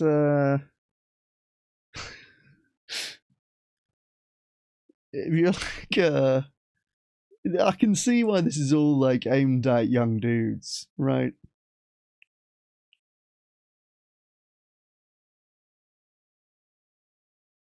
I don't know, man. The bigger picture, technically true but incomplete. Fiber is an essential like vitamin C. You won't die quickly without it, but skipping it forfeits major protective effects against common killers. For most people, plant fiber improves health metrics. Zero fiber may suit some with gut issues short term, but lacks evidence on long term superiority. The claim is a semantic gotcha used to justify carnivore diets, ignoring fiber's population benefits from rigorous epidemiology. Yeah. Okay, so this is a whole semantic thing about this dumb narrow definition of essential nutrients. And there's actually some arguments that it should be reclassified as an essential nutrient, considering that not having it will increase your risk of common chronic diseases. Okay, so I feel like we're well across the fiber thing. Should we do one more? Most veggie nutrients are unavailable for human digestion. I feel it's kind of similar to the first one that we asked here.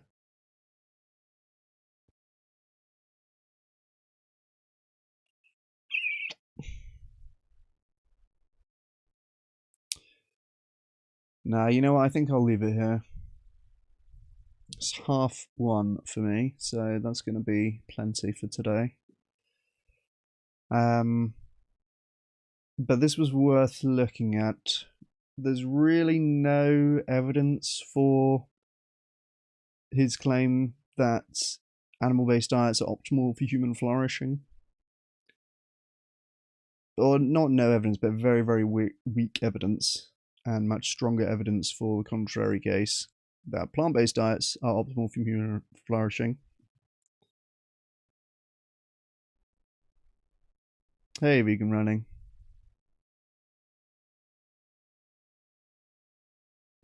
Claude and Perplexity AI for research and as a search engine for Perplexity. Yeah, hey, good to see you. Yeah. I haven't really used Claude that much. But I do like Perplexity. I think Perplexity is my favorite for general searching like this. It's just very, very good at sourcing. I use Gemini a lot, but Gemini sucks at sourcing. I'd guess it doesn't source, basically, which is kind of weird because it's the Google one. You would have thought that's their thing, but there you go. Yeah, Perplexity is where it's at for that, I think. Right, we'll leave it there anyways. So, very weak evidence for the claim animal-based diets optimal for human flourishing, much stronger evidence to the contrary. Then, what else did we look at? The evolutionary arguments, right? There's actually not a good reason to think that evolutionary ancestral diets, quote unquote, are going to be related to what's healthiest today. The cellulose thing is largely bollocks. I mean, the main thing I took from that was that we break down the cell walls by cooking or chewing. Break down cell walls by cooking or chewing. So, most veggie nutrients are unavailable from human digestion, only if you're swallowing raw vegetables whole. I don't know what to say about that. Fiber is not essential, so this is narrow definition of essential equals we cannot synthesize and will get deficiency diseases without it. But lots of evidence that lacking fiber increases risk of chronic diseases and mortality. We didn't look at any of the environment stuff. And we didn't look at any of the morality or religious stuff, but perhaps we'll have a look at that next time. I'll probably stream tomorrow. And this debate is going to be on Tuesday the 24th, so... whoops, I didn't mean to do that. This debate's going to be on Tuesday the 24th, so I'll do a bit more debate prep streams before then. Copilot as well. Yeah, I haven't used Copilot that much. Yeah, we're just looking into the... I'm having a debate in a couple of weeks about animal-based diets with a guy he doesn't call himself a carnivore, but he's pretty close to carnivore advocate. And it turns out, surprise, surprise, that all of the purported evidence for this position is pretty weak and or complete bollocks. Who would have thought it, right? Anyway, we'll leave it there, guys. Thanks for joining tonight, and yeah, I'll catch you tomorrow and next week as well. I'm enjoying the streaming at the moment, so we're going to keep it going. We'll get the stream up on TikTok soon as well. We'll be zooming with the best of them. But YouTube's where it's at, really. Shout out to my one Twitch stream viewer again. I appreciate you.